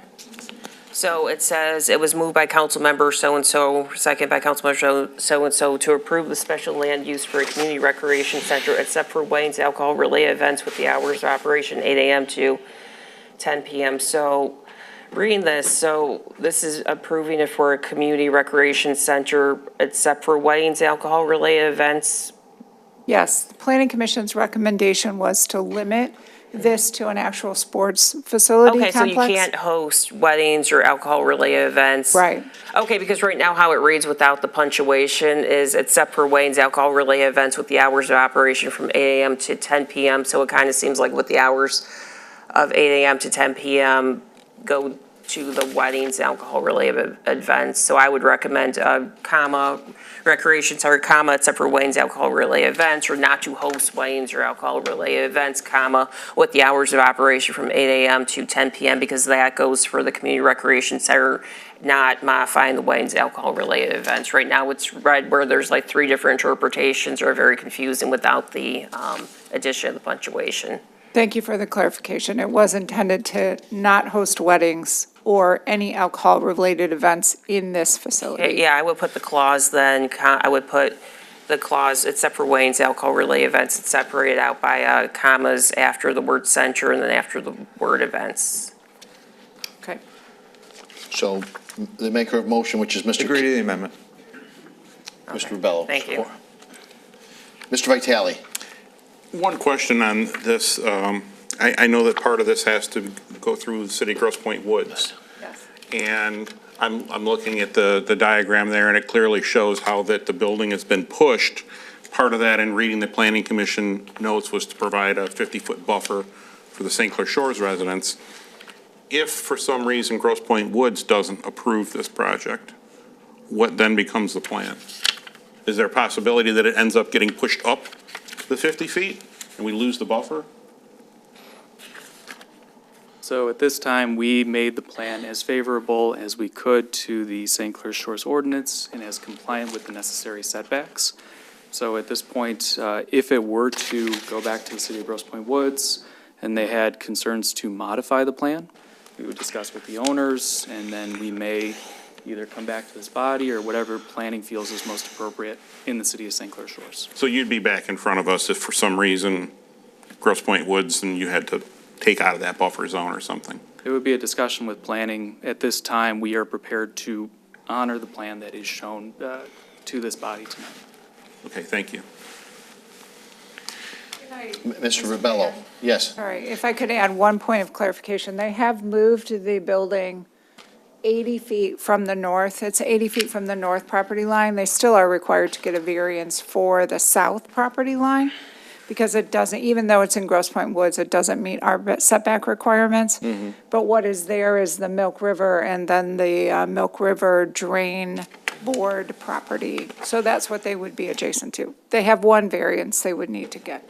So hopefully Grosse Pointe, especially since it's only borders the retention basin, won't give any problems. I just wanted to make sure. In the DPW garage. Yeah, I Grosse Pointe just Woods, wanted to that's make what- sure that on that's what record it that we're going to Sure. try to keep that 50-foot buffer. And I think it's important to note that Ms. Cotto has been communicating with the planner for Grosse Pointe Woods. So there is a shared, there are ongoing conversations between us and their planning team. Mr. Rebello, you had a comment? Yeah, just want to, in fact, Candace brought one of the questions up that I was going to ask, but the planning commission, again, who's here, the residents around here have been all contacted from this long list. Yep. And we did read through the packets of anybody who had any objections. I don't see anybody here, so. Another example of a top-notch business, community, a church, working with the residents around, because it looks like they've been in contact and listened to what the residents were saying around them in order to work more cohesively. So thank you, Assumption. Moved by Mr. Kieran, supported by Mr. Rebello to approve the special land use. All in favor? Aye. All opposed. 5C is requested for site plan approval for the Community Recreation Center. James, what are you going to say about it? Maybe say it all over again here on 5C. Well, it's a sporting facility. For the special or for the site plan specifically, we did meet with the residents. We heard their feedback and their concerns, and that was the modification that was made, pushing the building south. So we were able to provide that 80-foot setback from the resident properties. We also added a great deal of landscape screening. So Yes. you see large white pine trees. State tree. And we want to make this a beautiful community asset for the residents. We want it to, serve the existing Assumption Church function I know right now, it was approved, reading through some of the historic documents for this multifamily use. We feel that this new proposal is in keeping with the existing functions of the Assumption Church, and we have modified the site plan to be the best possible reflection of the use that it's going to be used for. And I would commend you, those are, I think it said 10 to 12-foot pine trees. I mean, those are one of the larger ones I recall actually being planted around here. Usually they're more like the 6 or 8 footers. And so I appreciate putting those large trees in there. I think it's wonderful for the residents. Mr. Rebello. No, I'm just listening to him for the Ms. Burgess. motion. I looked through everything. It just looks wonderful. I always love when I see businesses, churches, people wanting to do more for the children, for teenagers, to get people outdoors, indoors as well, but doing sport-like things instead of being on your phone all the time. And I just think it's wonderful. Your plan's wonderful. I love the additions that you've done.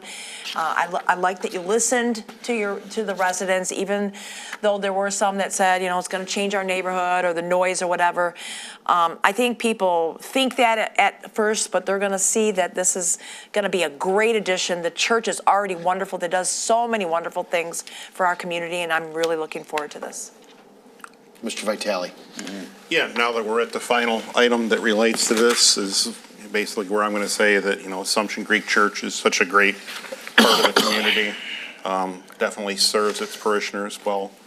And I'm a little concerned, where's the festival going to be? I hope there'll still be a festival. Oh, yeah, there'll be a festival. Indoor festival. Okay, but yeah, I'll be a yes vote on this. Ms. Rusi. Thank you.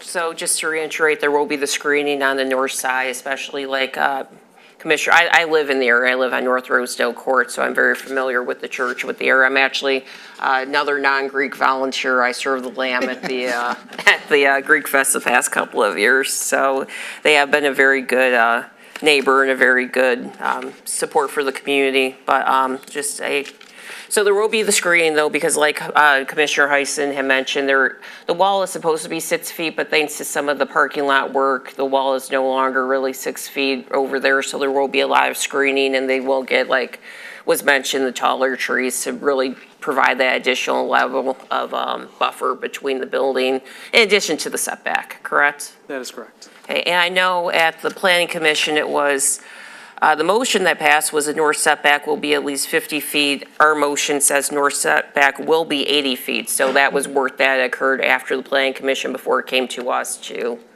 change that, correct? Yes. Which is commendable that, you did obtain the approval from the Planning Commission for at least 50, but you continue to work on that. Now we're tying you to 80 feet, which is to make things a little bit better for the neighbors on that side. So thank you for continuing to work with the adjoining residents and not just take the 50 feet and be like, okay, this is what we got. Thank you for continuing to work on the design and make it even better for the residents who live in the area. I know we all appreciate that. So that's it. Thank you. Frederick? Thanks, Mayor. So just some cleanup questions for me in my head. Your property line actually goes across the Milk River to the other side? Is that what I'm seeing on the? That is correct, yes. So do you guys have like bottomlands on the Milk River? I mean, can you put docks out there or anything like that? Not that it would make it to the lake because there's a dam there, but He has spilling airs in here, but you I'm get just this. wondering, is that, as part of the sports, is that something that you guys have a plan for? And then the other question, while you're thinking about that, would be, I know that those used to be soccer fields out there too, right? So you still have a little bit of land back by the Milk River. Are you guys planning on doing soccer outside back there, or is that, So, no? who Okay, knows? okay. Just checking. You got a unanimous no from the group over there. Okay. Sure you want to have docks either when the river's spilling, but I know. you just think about I that. was surprised It's to a not- retention basin spilling. Do you guys actually take care of the property on the other side of the river too, or is that pretty much the homeowners over there? No. Homeowners do it? Homeowners. Okay. Awesome. All right. Well done. 8 pickleball courts in the south end. Wow. Mr. Kieran? Thank you. Yeah, just to, again, thank the church for investing in this, because this is a facility we don't have anywhere else in the city. It's a type of facility people ask for, especially indoor pickleball courts that basically we convert the senior center to have a couple of them during the winter, but that's about it. So it's a great addition for the city to have. Appreciate you investing.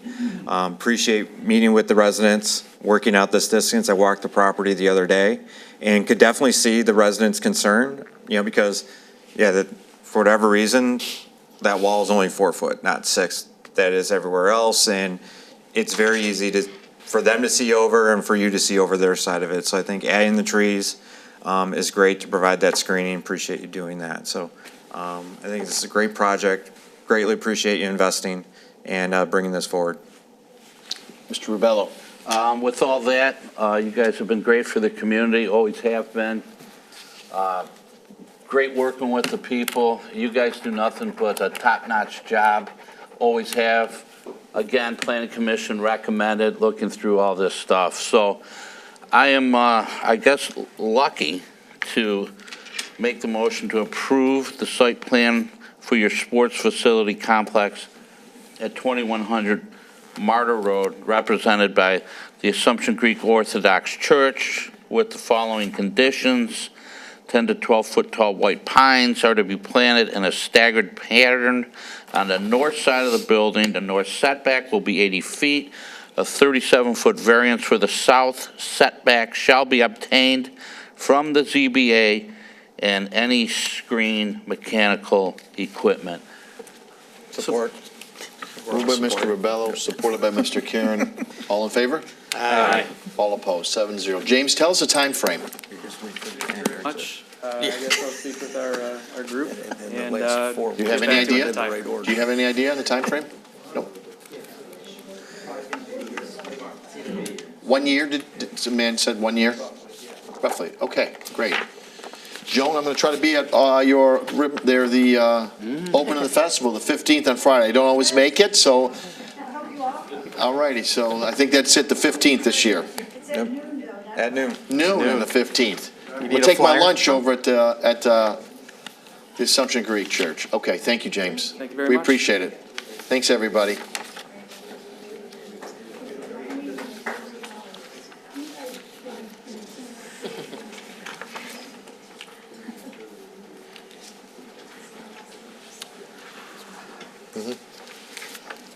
That was some good work in that neighborhood. So, Work that out. item 6, request for site plan for the new Michigan Schools and Government Credit Union drive-through at 31320 Harper Avenue, the old PNC Bank. Yeah. Stuckey Vitale. Good evening, council. My name is Mike Blanek. I'm with the firm Stuckey Vitale Architects in Royal Oak. As you probably are aware, there is a current Michigan Schools and Government branch on Little Mac that we renovated back in 2015, if you recall. I don't know if some of you here, I was here for that. So Michigan Schools and Government went and saw this property came up, for sale. And when we visited the property, our original thought was going to remodel this building. When we walked in, first thing we found out, there's a basement underneath there. I don't know if anybody knows that. Going down there, it's not accessible. It has water issues. The HVAC is shot. The electrical doesn't even meet code with clearances and such. So we took a hard look at the site and decided they want to put a new branch here.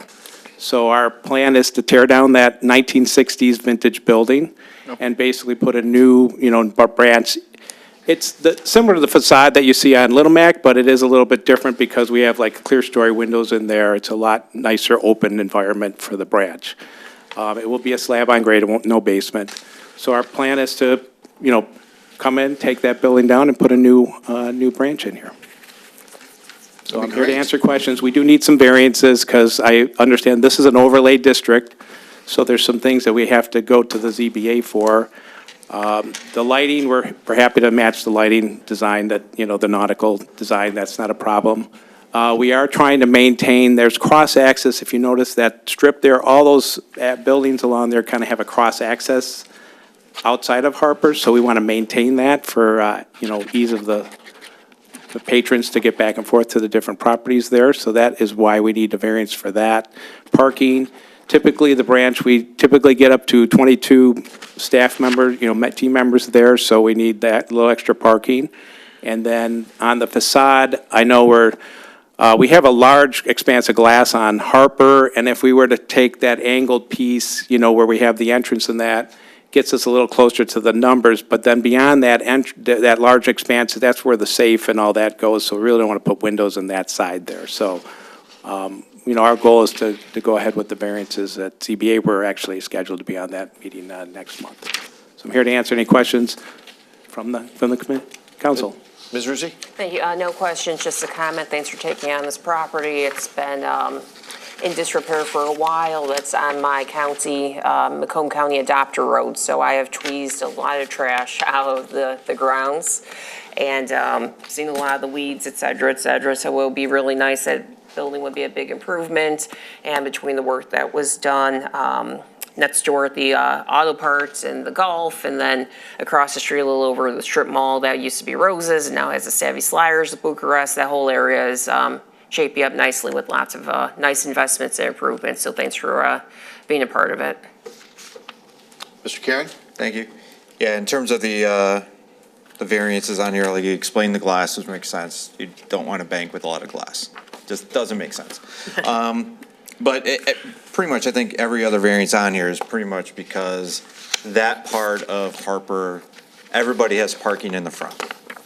And to force you to do something different, one would be very restrictive because you don't have the property behind in terms of being in line, having your building in line with everybody else. And that's also why the center line is off, because all the other buildings are that far back in that whole business district up there. So I do think those do qualify as a hardship that you're probably working for to present to the ZBA.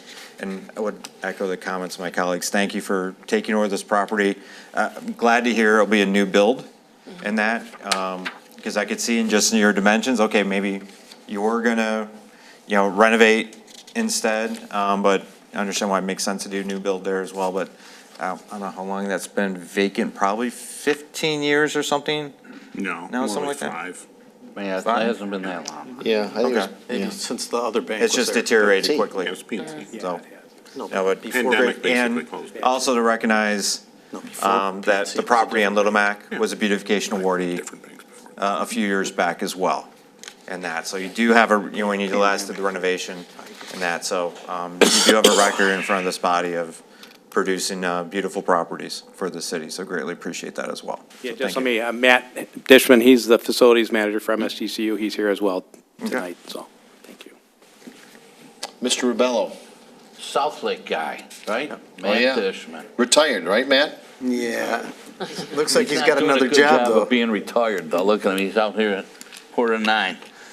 This doesn't interfere at all with the, what is it, next door to you, there's like a hair guy there? Yeah, like a barber shop facility, business there, yeah. Okay, so. Yeah, if we're there's not, any- yeah, that access through there is maintained, so it doesn't Okay, encroach. 'cause I know that's Actually, important to 'em. the canopy on the current building is actually encroaching into that, so we're going to clean that Okay, up. so basically, we're approving a drive-in here, drive-through rather, I should say. So I'll make a motion to approve the site plan for the new Michigan Schools and Government Credit Union drive-through at 31320 Harper Avenue. This is a long one, you guys. Mayor, can I We're stop very there? interested. Yeah, you're good. Representative- Support. Okay, Supported by Mr. okay. Frederick. Mr. Vitale? Just going to say that I knew something was up when I saw the FOIA request for anything pertaining to this address, and I mentioned to one of the tellers who now works at the 10-mile branch of that PNC. I said, somebody's looking at your old building. And, she was happy to see somebody who's going to take that over. And I hope you inherit the good vibes from that building. That was always the good PNC to go to for the customer service over there.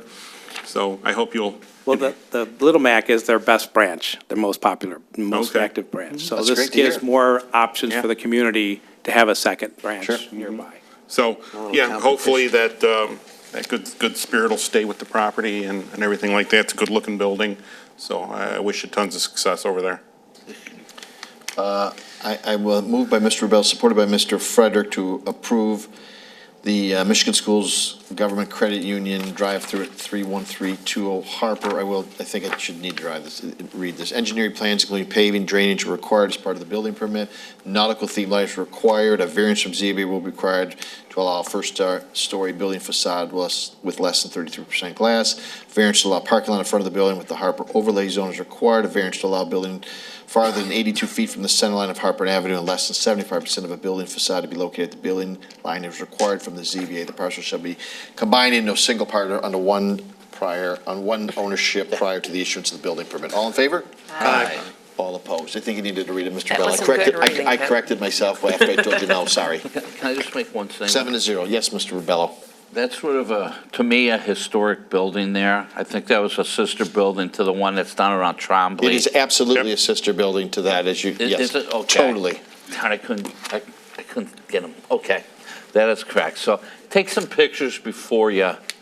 We have a whole bunch of, we took a lot of pictures Okay, 'cause- of all the challenges that we're going to have to address. Okay, so Our library We had a director is contractor right give there. us some pricing, so we know what we're up against From there. her. it's sort of sad in a way, but Send them to Stephanie over there. Yes. Thank you. Thanks, guys.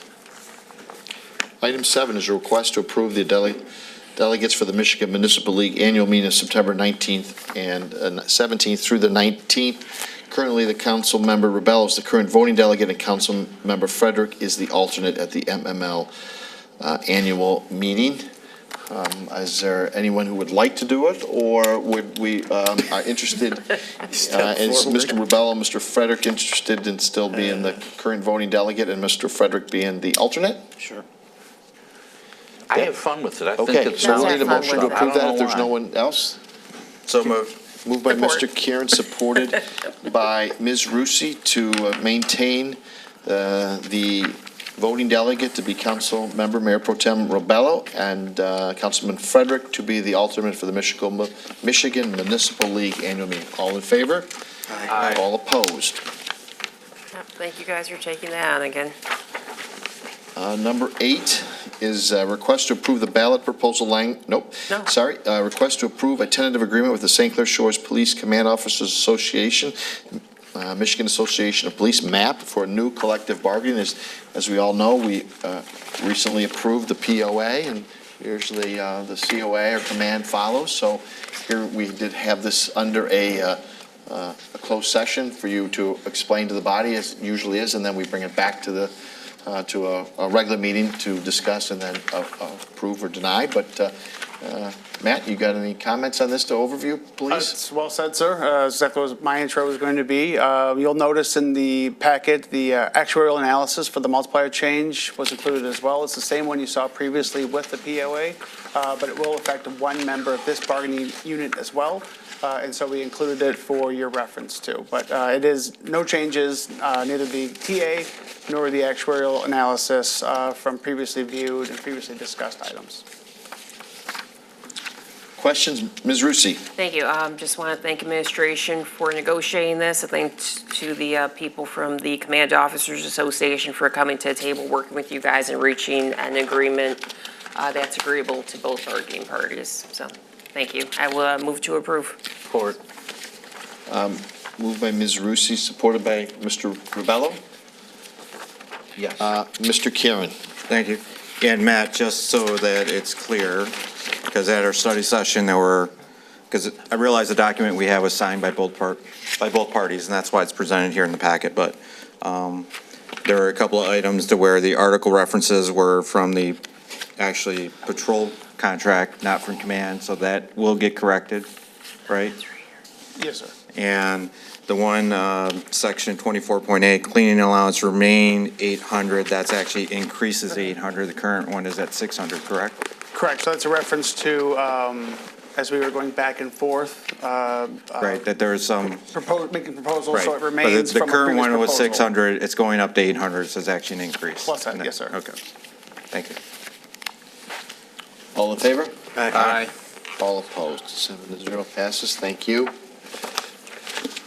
Item 9 is a request to approve the ballot proposal language for November 4th, 2025 city general election for the police and fire operations millage. This millage is up again after 3 years, so it needs to be voted on. by the people in November here so that we can, if we're going to, levy it again in July of 2026. There were three options presented, A, B, and C. I've had all three of them put up there. Not to, I guess, read all of them, but A is the current millage is 4.4192. It started just a little bit less than 5 mils in I think levied in 2017, voted on in 2016. And then option B is an increase of a half a mil, so it would go from 4.4192 to 9. Yep, I'm looking, my eyes are not perfect. 4.9192 would be option B. Again, it would go instead in option B from the 4.4192 that it is today to up a half a mil to 4.9192. Option C is it goes back to the 5 mils that originally was authorized in 2016 due to Headley didn't come in at 5 mils. It actually came in a tad less than 5 mils, as I recall. But that is the options A, B, and C. So questions regarding it? Mr. Ribello?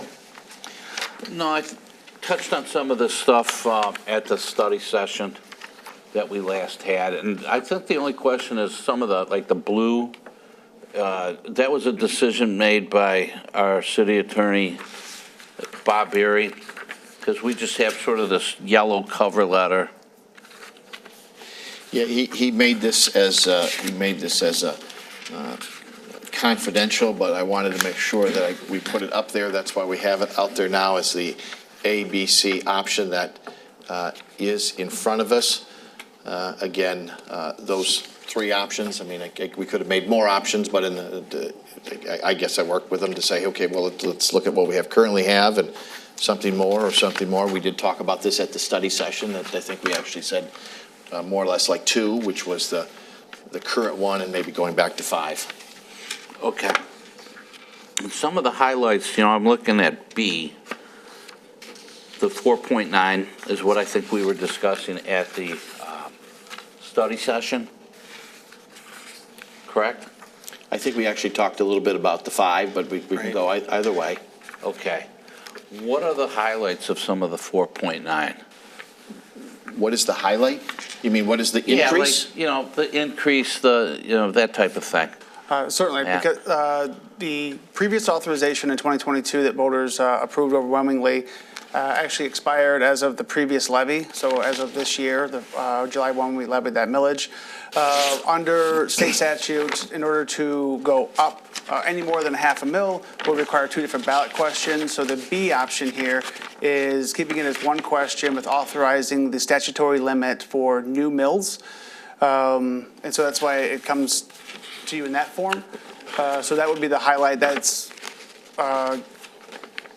I'm trying to make this work in a highlight sense. There's a lot of good things there, sir, but this keeps it as one question, keeps it as an increase, a very small increase, of course, but it does keep it all as one ballot question. So I guess that would be your highlight there.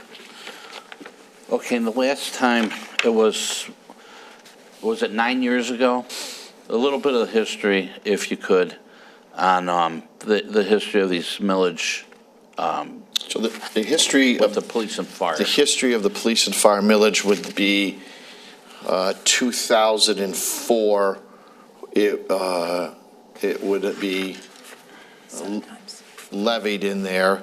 So it has gone all the way back to 2004. When we put that on there, we had 101 police and a 50-person personnel. And since then, things have changed a little bit in the police department, where we now have 89 because of Sarisa and because of Macomb County Animal Control. Now we have 84 sworn officers, four clerks, and 1 fleet coordinator, which is 89 officers.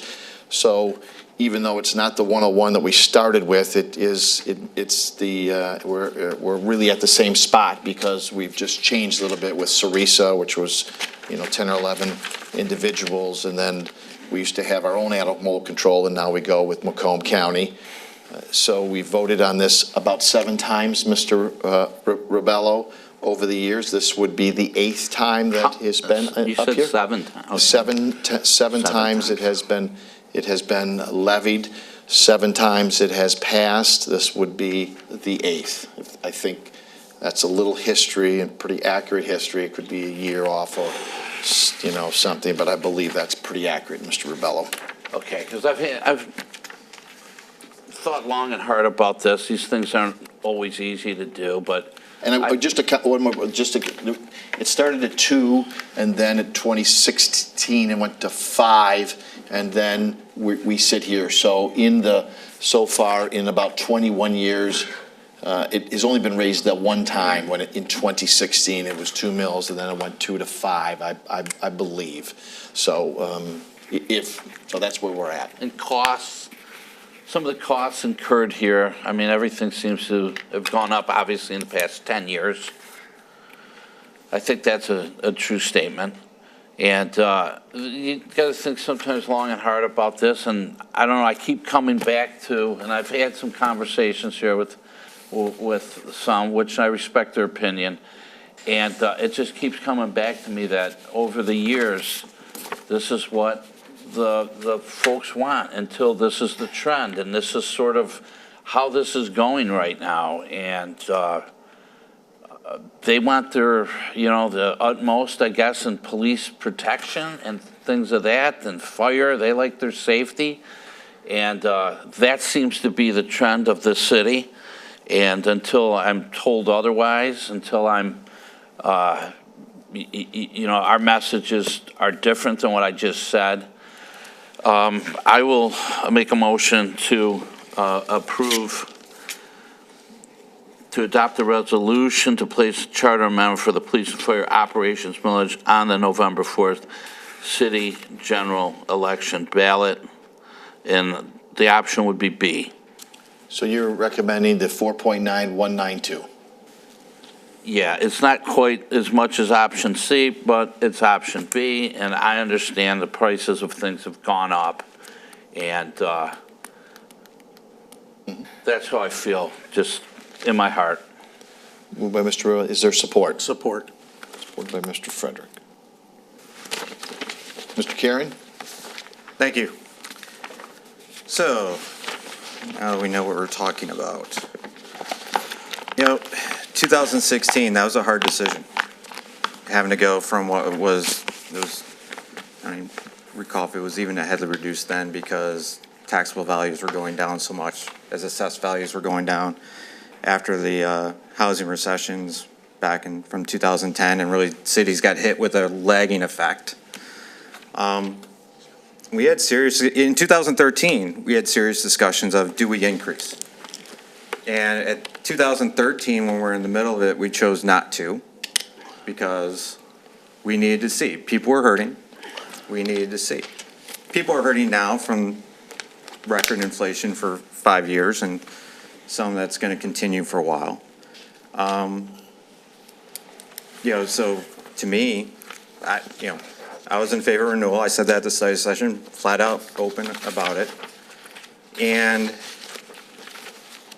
when I'm looking back at 2016, when we made the decision to make the increase, what was the situation we were in? We were going off a cliff, and we knew it. And we had finance and a city manager that was coming forward the charts, coming forward the data, not for a week, not for a month. Those conversations were going on for a couple of years before we had to make that decision. And I went back, found one of the budget presentations from one of the audits that showed the blue, which was our unassigned fund balance, was going down every year, including 2016 at a very large rate. Where 2016, we were down to a $7.6 million fund balance. That's when we asked for an increase. Where are we at today? 2024, we're at 15.2, more than twice. of what we had then. So I don't see the financial emergency to ask for an increase. And oh, by the way, as I pointed out before, it has been increasing. It goes up by the rate of inflation, by the record inflation we've had. People have been paying more. This last year went up, this police and fire millage brought in $400,000 more. Probably next year will be $300,000, $350,000 more. The revenue goes up. What people pay go up. And this council wants to ask for more. After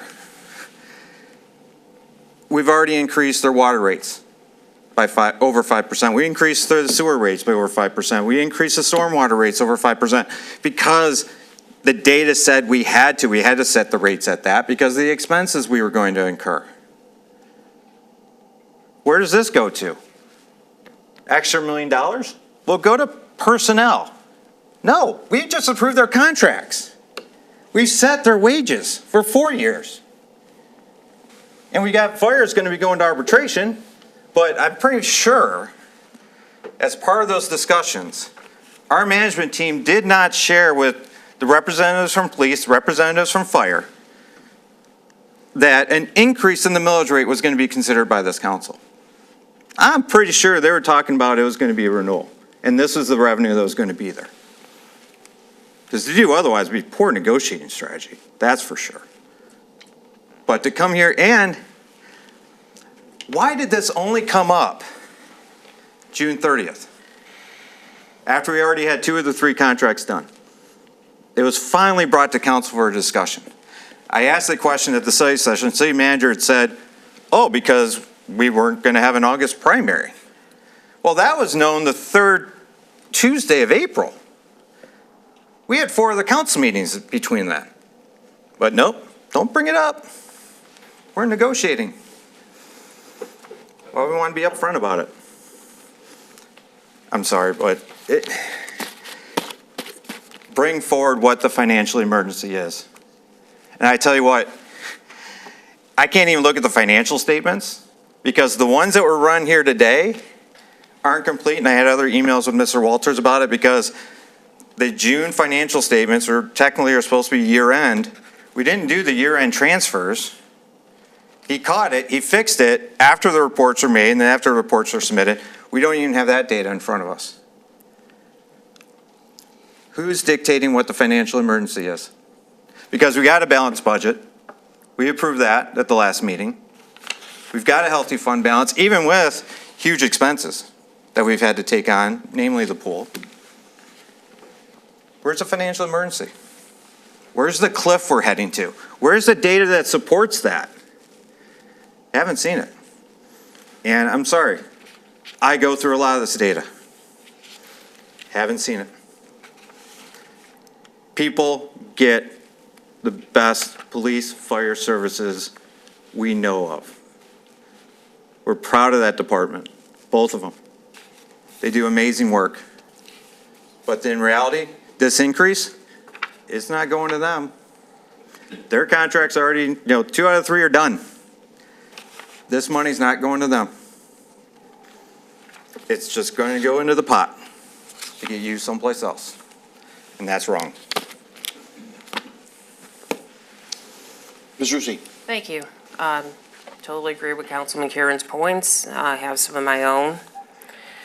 First off, public notice and transparency issues, like it was stated, we first discussed this. We only discussed this actually at a non-televised study session. And in our packet, everything is in blue paper. I would refer back to 2016, where at least Bob Erie's letter with the proposed language and the mill rate being discussed was included part of the online packet. I got this from the online packet today.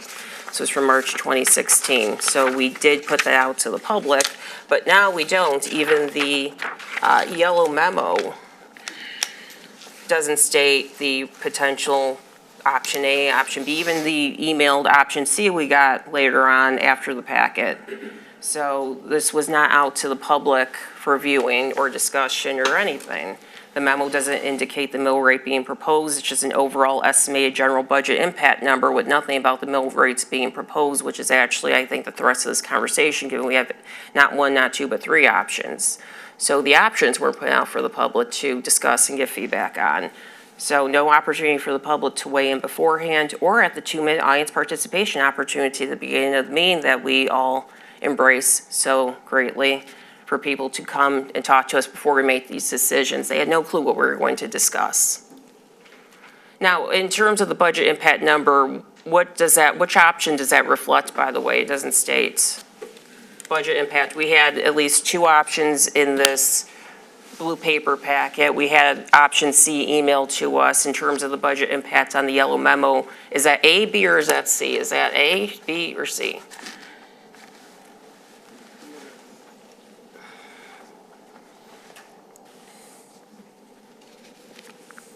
That should be very easy. I know you were thrust into this position suddenly upon Dustin's illness, but Looks like it's B. yeah, so what's the budget impact for A? Do we have that? Because this presumes option B, I suppose, but we don't even know option A. We don't have that number in front of us. Sure, so if you look to the 3 options that are provided in your packet, the last line of each one has an estimated revenue for the first year it's levied. Yeah, that's what I'm talking about, the Yeah. budget impact. Is that reflective of A, B, or C? I think the number best aligns with B. Okay, so why don't we have the budget impact for A if that was being brought to our discussion, or C, which again was a last minute-ish addition prior, after the packet was put together? Where are those budget impacts? It just relates to the way that the packet came together. Oh, I know, I totally know yeah. that, but in terms of, for the residents out there, and even for me, I didn't know what number that was tied to based on the yellow memo. So, and given the state has to approve this, our next meeting is until mid-August, there's even no time for us to have a robust discussion for the benefit of the public who now can watch on the televised meeting and table it for it to come back, because I think we have to have it decided by then for the state to approve it to be on the November. So, public notice and transparency issues, there are definitely some of those. To John's point about the necessity argument, you look at what, I was up here in 2016. I remember these discussions. I polled what we had in front of us. It was put in the public packet for the people from 2016 when we were first discussing the 2 to 5 mil rate increase. So we'll get to that, but I did ask you to have ready the chart we have to go to one of John's points and the point we were discussing a little bit at the study session. We did receive this for the study session. The current millage, even a reduced rate each year, constantly brings in more revenue than the previous year, even with the oh my God, can you make that visible? Right. We are all old and we have a TV audience and an audience here who needs to see these numbers. Here we go. Okay, thank you. So as you can see, the mill rates, even though they go down, the revenue they bring in goes up. So yes, the mill rates are going down, but is each year consistently bringing in a considerable additional amount of money, even with the reduced mill rates, right? Yes. So I thought that was a really good chart. So thank you for putting that up there for everyone to see. I went back to the 2016 discussions, and that was a fun time machine. But the 5 mil rate was supposed to be temporary at a time where a rainy day fund was around half of what it was now, and projections from Plant Moran going forward were dire. And to go to that, look at what we have financially projection from 2016. This was from our March meeting where we approved it. We had 3 options here. No police and fire millage, which would put us, this line is 0. This is called fund balance projections, funding maintenance capital, and 50% of OPEB. So this is a 0. So anything going down below 0 was bad, right? Because that means we were in a deficit of money. So no police fire millage would put us here with this being the 0 line, very low. If we would have maintained the 2 mills and extend the current police and fire millage, or 1 point whatever it was, thanks to Hadley, we would have still been below the 0 rate. So we still would have been in a deficit. These are the type of financial projections we had in front of us that we had to help justify the decision we had to make to go out to residents and ask them for more money. We had these type of things where we could discuss the options, which we don't have any of those now. And we won't even be dipping below.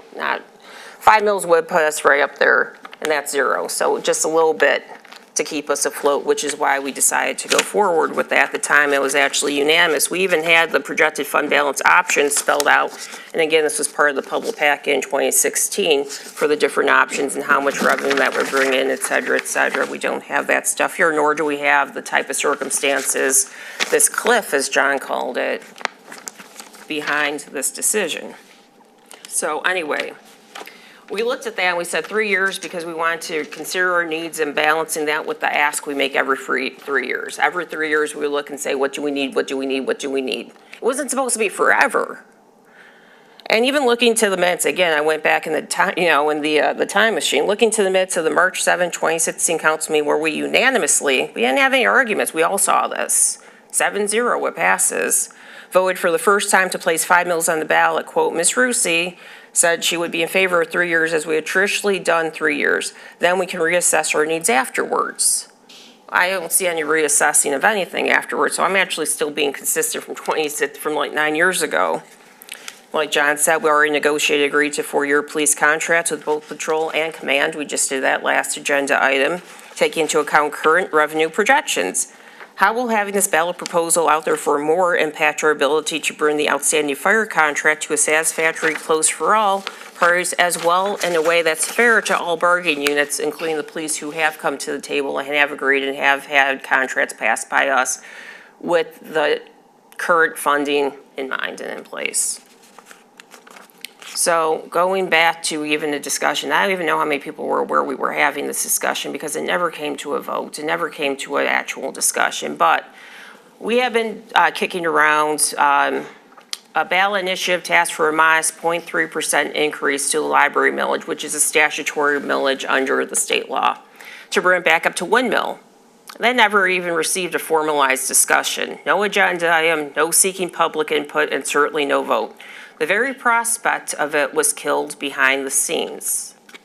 Just a few meetings ago, council members up here pointed to that library millage, I was going to say hypocritical, which it was, hypothetical proposal, and complained about not wanting to increase taxes, even though the statutory millage hasn't been raised ever or brought to a vote of the people. Even though we could justify the need for it with further renovations to our old obsolete building, which we know that building is old and obsolete. We know that because it's the same age as the police building that we knocked down and the same age as the central fire station that we knocked down. We could have increased services, increased technology. Specifically, we continue for the library to have to go to the general fund to make up the shortfalls in operating budget alone. And this is different. This is a different point. Even if the library millage failed, under the law, we would still be collecting what we currently collect. It would be a true choice for the residents. Continue paying what you pay or pay a little bit more. But we could make the case for the improvements and increased services they would get in return if they agreed to give us a little bit more. And if not, we would have what we currently have. We wouldn't be jeopardizing anything. But with the police and fire operating millage, the choice you're putting forward to voters is pay nothing specifically for police and fire operations. Give 0. Because this one is, the current one is expiring, or give us exactly the increased rate we're demanding. That's not a real choice for most residents who realize that these operations do require additional funding and what the catastrophic effect of that type of shortfall would be if whatever proposal is put forward fails. So yes, a lot of voters will sigh and continue to bubble, and yes, we'll take that as a victory, of course, right? But they don't really have a choice. 0 or 5 mills or 4.9 isn't a real choice, and we shouldn't be taking advantage of that, yes. Voters keep approving increasing millages in the city, but the response to that should be forbearance and gratitude for the financial sacrifices people have made at the ballot box, not ever increasing ask from the city. And that's always brought up every time we talk about being an increase for the roads, increase for increase. Well, the last time it passed 73%. No, that's not the response. It's to keep putting our hands in people's pockets. That's not the response. We should be grateful that people have made that sacrifice, not just reaching back and asking for more and not trying to find the limits of the taxpayers' generosity. Think about that.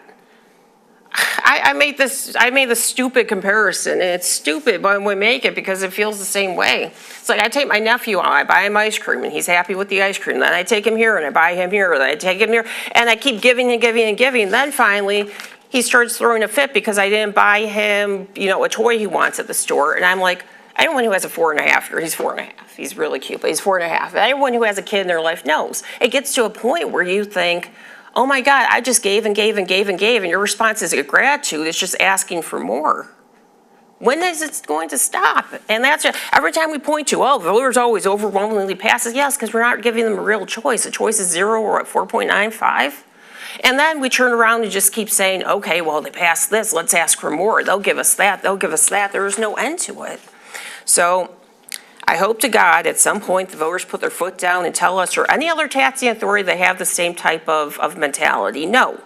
Then maybe we'll stop being greedy, and I use that word greedy, and stop taking advantage of the voters' generosity, taking advantage of the voters' generosity, and go back to a more deliberate and careful ask and having to make the case for why it's needed. Just like we did back in 2016, unanimous vote. We all thought that this was needed because we saw graphs like this, and we were being responsible. And the voters agreed. And they keep agreeing because we have credibility there. But I'm afraid we lose that credibility if we just keep asking for more just because. And I think that's when people finally, and I hope so, if we keep doing this, tell us no, because maybe we'll have a little of that forbearance and gratitude for what they have given us, because this is just getting out of hand. And to hear people say about a 0.3 library one, oh, this was just a couple meetings ago, a couple people up here, oh, I don't want a tax increase. Well, now I guess we do want a tax increase. I guess I'll see how the vote goes, but I don't think that this is justified at this time. Just like I said at the study session, it was funny at the study session, which again was not televised. John said, oh, I'm fine with the straight renewal 3 years. And I said, oh yeah, me too. And that's even heard. That's even heard because it's like, shouldn't we be reassessing to see if we need what a straight renewal would need? But you know what, I think that's fine. Let's go for a straight renewal. Well, immediately after, again, can you put that chart back up, Matt? Thank you.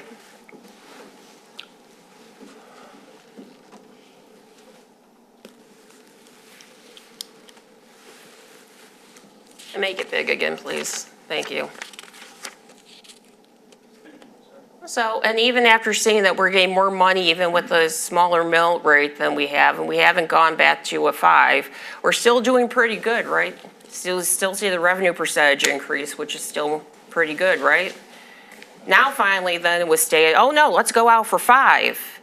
And I didn't see any further financial breakdown or anything like that. We didn't put any information out there for the residents. We have a bunch of blue paper and a yellow memo that says nothing, where our assistant city manager can't even really tell us what the budget impact number is, if it's option A, B, or this option C that came from somewhere that's not even part of our actual paper packet, but we got an email about it. And then we'll pat ourselves on the back for being transparent and fiscally responsible. That's it. Thank you. Mr. Fetter? Yeah, thank you. Boy, can you tell it's an election year? Oh, come on. Holy cow. Come Yeah, on. we can, Ron. Holy cow. Really? Hey, Jesus. I've got What? the floor. Really? I've Come got on. the floor, John. Do you Please. mind? Don't interrupt everybody. So, I think everybody up here knows that this millage does not cover the entire police and fire budget. This covers only a small portion of it, all right? I think the other big thing is we are putting this on the ballot for the people to decide.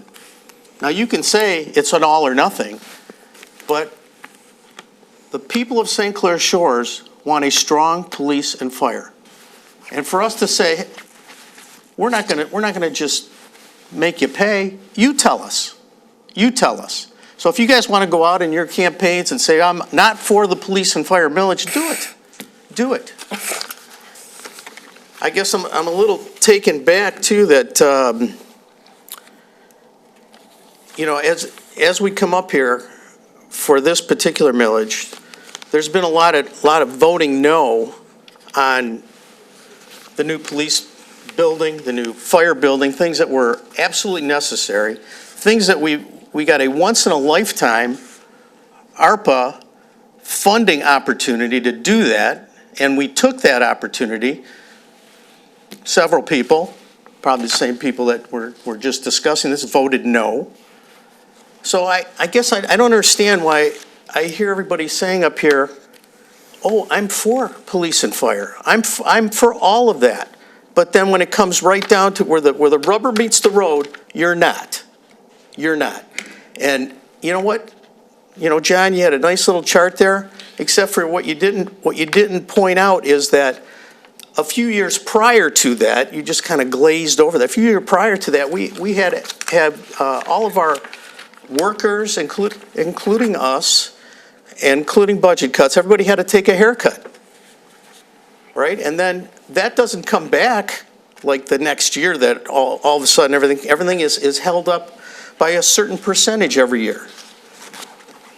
So I guess it's just a little disingenuous, I think, when you come up here and you say, I'm for police and fire, and then you say, oh, no, we can't possibly do this, and then throwing in the library thing to confuse the issue. The issue is police and fire. The issue is we haven't increased this millage since 2016. The issue is it doesn't even cover the entire police and fire budget.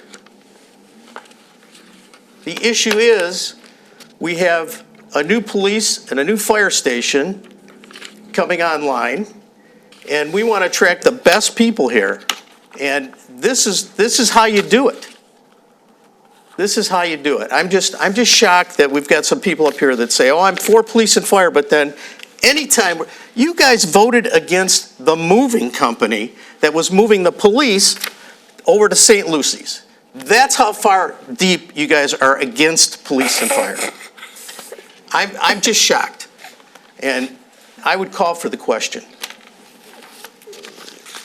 Calling for the question requires, that's a motion, so you need that support, and then I believe it might be a supermajority, but the Roberts Rule person would have to answer that, but is it a supermajority? So, yes, that's how I'll call the question for. So do you really want that? Well, I mean, we're going to continue to discuss this. They're going to say the same things again. Well, so, I mean, if they want to say them again, say them again. If you made a motion, is there? You know what? I'll withdraw it. I'll withdraw it. I'll let them. All right, then keep going around. I don't want to take anything away from anybody. I just think that it's important for the people of this community to decide what the millage should be. And that's what we're doing. We're not voting for it. We're putting it on the ballot. That's what this vote is for, is to put it on the ballot. That's it. And that we are throwing some numbers around. I don't have a spreadsheet up here, but I will tell you this. So in 2017, the police and fire budget was $18,100,000. So that's what it was in 2017, $18,100,000. That's pretty close round numbers. Today, its 26 budget is $23,300,000. So in the time frame, I mean, as it says up there, it says the millage has gone down, revenue has gone up, yes, because property value has gone up. But at the same time, I just want to give you the opposite here too, or I don't know if that's the opposite, but we were at 18.1 in 2017 and we are now at 23.3 million. So, and this is not a bloated department, as I already said before, because we've been basically, I know it's not the 101.50 that we started with in 2004, but it's basically the same department. We have not increased it. We're still paying Cerisa. We pay animal control. So we have stayed flat in the with this basically personnel for all these 21 years. So the cost has gone up. And I would also add that this it's a 4-year contract, but it is the largest contract we have ever paid here, at least I have seen. And it's good reason because of the cost of inflation, and you got to compete with other police departments, et cetera. I got an excellent point and I will go to Ms. Burgess. I would like to make this point too. This is not exactly about the budget, but I think it makes it really good about how good our police department is. Since 2022, we have hired 12 police officers.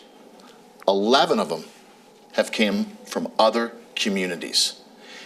I think that says a lot about St. Clair Shores. I think it says a lot about our police department, that individuals want to come over here and work. And that is extremely important, because if you have to send someone over to the academy, you're talking 9 months before they start driving a car and their manpower, and you got to add months after that. You get someone from another community, 4 months they're now manpower. Significant. But I think the real part of it is the fact that they want to come to St. Clair Shores, be part of St. Clair Shores, be part of the police department. That's just fantastic. 12 people, and 11 of them are from other communities. Again, I know there's not a lot about the issues of the ballot language exactly. I just thought I would throw in how good our department is, and I think we all know that, but sometimes we have to hear that more. But I think the important point, too, is the other side, that in 2017, it was $18 million. Today, it's $23 million. So it all has gone up, and we haven't just thrown more personnel on here. It's been static. So, Ms. Burgess. Thank you, Mayor. As you said a second ago, our budget for this year, $14,337,000 for our police, $9,020,000 for our fire department, which comes out to a little over $23 million, which does not cover half of what's needed. We're talking about this millage bringing in almost $11,000. So 11 million. 11 million. Sorry, I keep saying that. 11 million. So it doesn't even cover half of what's for these essential services. I looked over this thing and I really liked the option B, kind of like the middle of the road, option B. It includes a renewal of the existing 4.4192 mils and a new 0.50 mil increase. And it's important to note that we can only do that 0.5 mil increase without having to call it a new millage. The cost of providing police and fire services have increased significantly.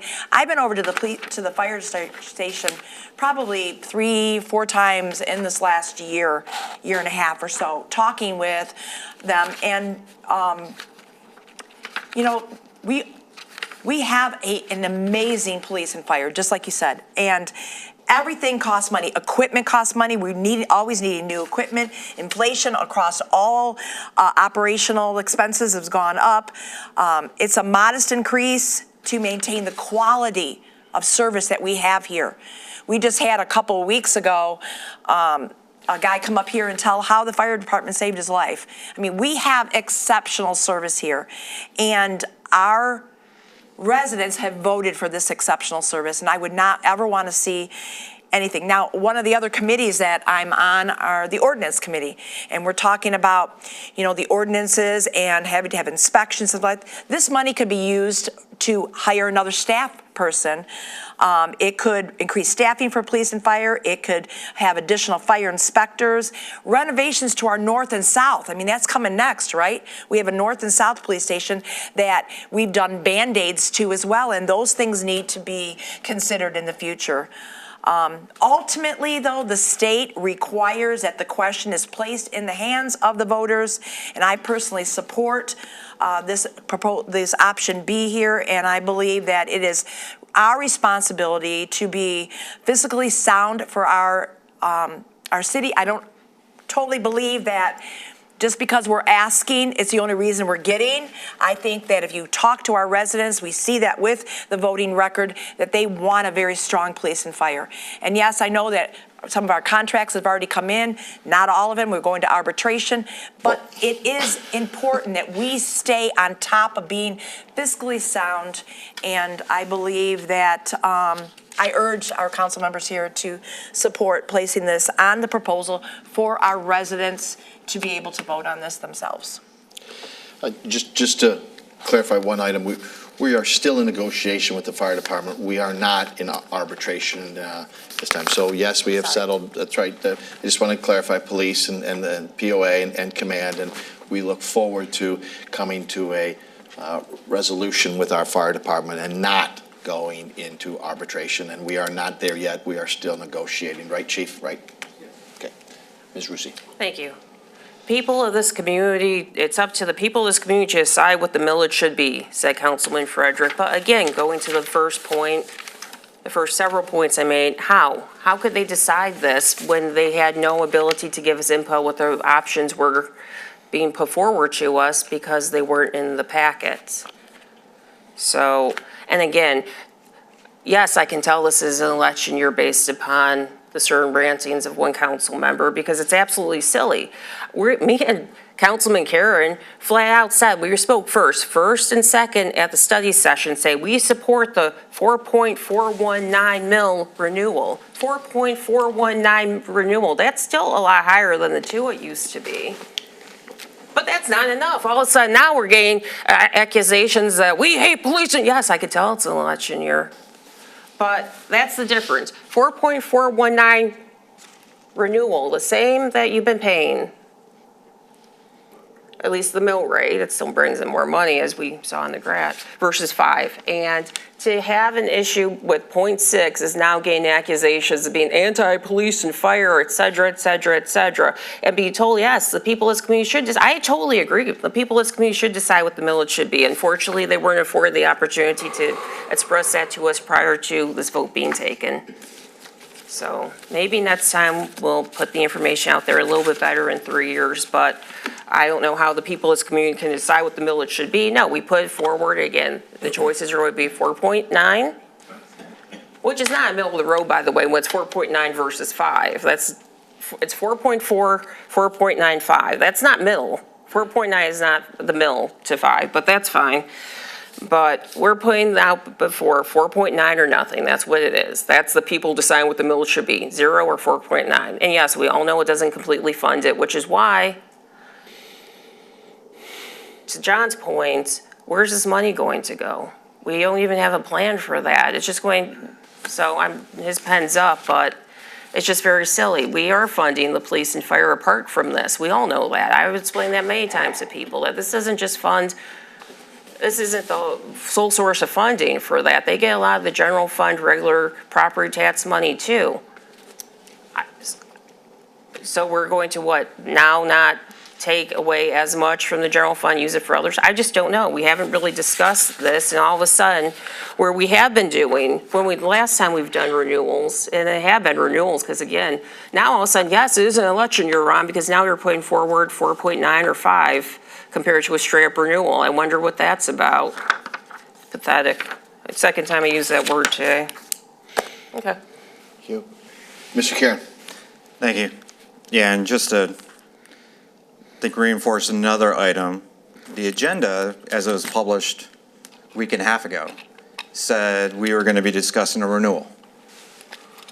And then we got letters from Bob that said, oh, but you can still call it renewal if it's only goes up 0.5. That's not a renewal, that's an increase. But he had legal rationale for why I could call it that. Don't have any clue what that is, but that's what he did. But then when the agenda was published on Friday, it got changed to just approve a millage, no longer with renewal. So again, to Councilwoman Rusi's point of the lack of transparency with the public about what this was going to be, the fact that even just the resolutions were included on blue paper, not included in an online packet for anyone to see.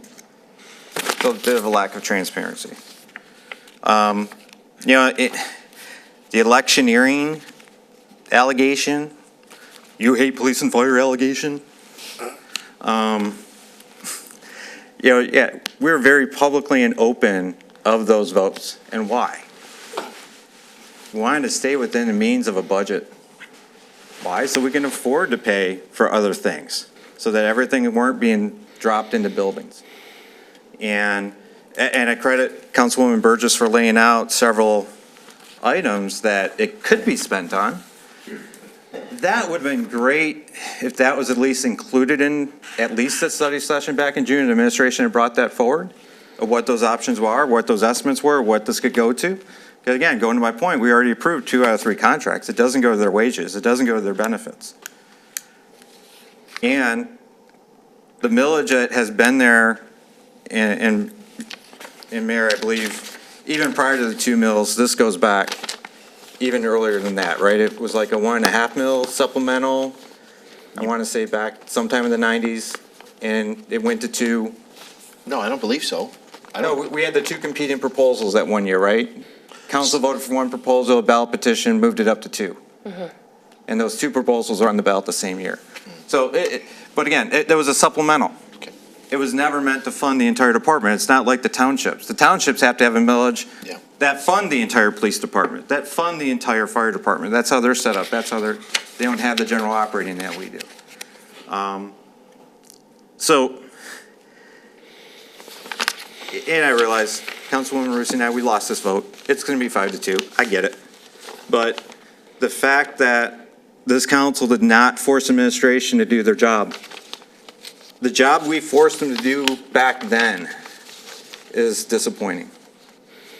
Because I think the residents want a united council when it comes to what the taxes rates are.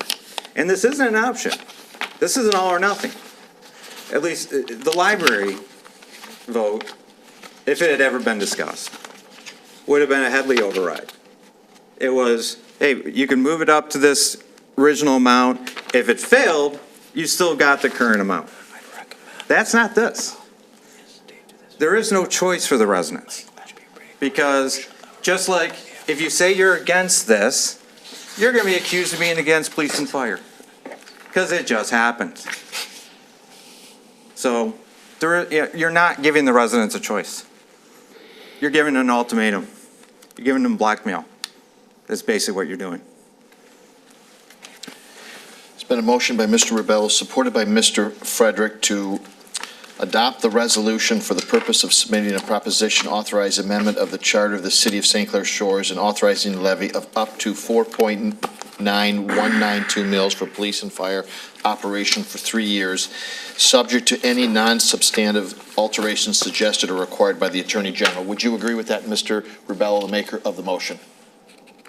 Yeah, I have a comment to make, though. Okay. All right. Mr. Frederick, would you support that? I will. Okay. All right. So, Mr. Rebello. Okay, so here you Mr. had Vitale has a someone. comment. Oh, Yeah, I was up first, but well, your pencils was a little slow. Go ahead. I'm sorry, my I've pencil was a relinquished little the low. floor to Okay, short Mr. Rebello. He's got a short pencil. There's a lot of, Using the word blackmail, okay? I'm not blackmailing anybody. The only one that's gonna blackmail somebody is the voter who has a choice to vote yes or no on it. And that's what it comes down to. So I take exception to that word. I don't even know if it's a right word anyways, but come on. I'm not blackmailing anybody. If a voter doesn't want to vote it, don't vote for it. If they do, vote for it. I err on the side of past history and the voters telling me what they've wanted over the past whatever. So that's a tough word to use, John, on somebody. I've not blackmailed anybody, and I've never blackmailed anybody. So I wanted to just make that Yes, sir. straight. Yep. Mr. Vitale. only two comments that I was going to make is that the sound and fury here is basically between 4.4 and 4.9. If you do some very, very rough math on this, it's about $35 difference annually. And that's really primitive math because I'm just taking this off-floated 29,000 residences in the city and dividing that by about $1 million of additional revenue to come up with that 30-some dollar figure. And really, a lot of that's going to be borne by large commercial properties, of course, which are a lot higher pay a lot higher taxes than anyone does in their house. So that's what a lot of the sound and fury is about at the end of the day. But of course, you know, money and increase is an increase. The fact is, if 70+% people vote for this, who am I to take their option away to vote for it again? And if they don't want to vote for it, the beauty of a secret ballot is they can all go in there and vote for it. And when the police come to their house or the fire department comes to put out their fire, they're never going to know how they voted on it. So they should feel very free to vote their conscience. That's why I don't have a problem putting it on the ballot. It's that simple for me. Abby, roll call vote since you have the motion, et cetera. Okay. Councilmember Rubello, Yes. Councilmember Frederick, Aye. Councilmember Burgess, Aye. Councilmember Karen, No. Councilmember Rusi, No, I would be for option A. Councilmember Vitale, Aye. Mayor Walby, Aye, so 5-2, it is a 3/5 vote, so it does require 5 votes to put it on the ballot. It did receive the 5 votes, 5-2. It will be on the November ballot, and we will have your office, Rich, get it right up there to the Attorney General. We will forthwith. Yes. Okay, thank you. Item 10, bids, contracts, purchase orders, request to approve the overdrive purchase order for download digital media services. Good evening, Mayor and Council. Stephanie, how are you? Library Director. I am well. How are you? Great. So since 2016, the St. Clair Shores Public Library has subscribed to Overdrive, or what's better known as Libby, which is a digital service for the residents that offers 24/7 audiobooks, ebooks, and magazines. Uses of this resource continues to grow. In fact, in fiscal year 2025, we saw a increase of 25% in usage, with over 45,000 items checked out using this resource.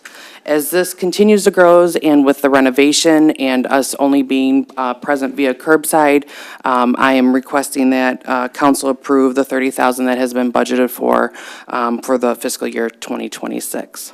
It's a great service. I have it on my phone. Sometimes I don't listen as long as, because it puts me to sleep in bed, but it's a I have a great hard service. time with the audiobooks, but the ebooks I do enjoy. Yes, yes. Ms. Rusi? Yeah, this is a great service. It makes things so convenient for residents, and like you said, especially with the upcoming renovation, I think we'll see an even greater usage of this. So let's really try to, put the word out on social media and really make people aware of this. I just discovered, I was playing around with it, I just discovered some of these. I knew it was there, but I didn't know the depth of the materials available until I actually went in and started to play around in it, so. It's a wonderful service, and we do actually plan on August 15th to host a program inside the library for residents to learn how to use these resources if they haven't already done so. That would be fantastic if we could get that maybe even taped and put that, make that available on YouTube or something. Yeah, that's a great idea. Department. I think that'd be great. I would move to approve. Support. Moved by Ms. Rusi, supported by Mr. Rubello. Mr. Vitale. I only feel the need to mention this comment because you mentioned falling asleep during audiobooks.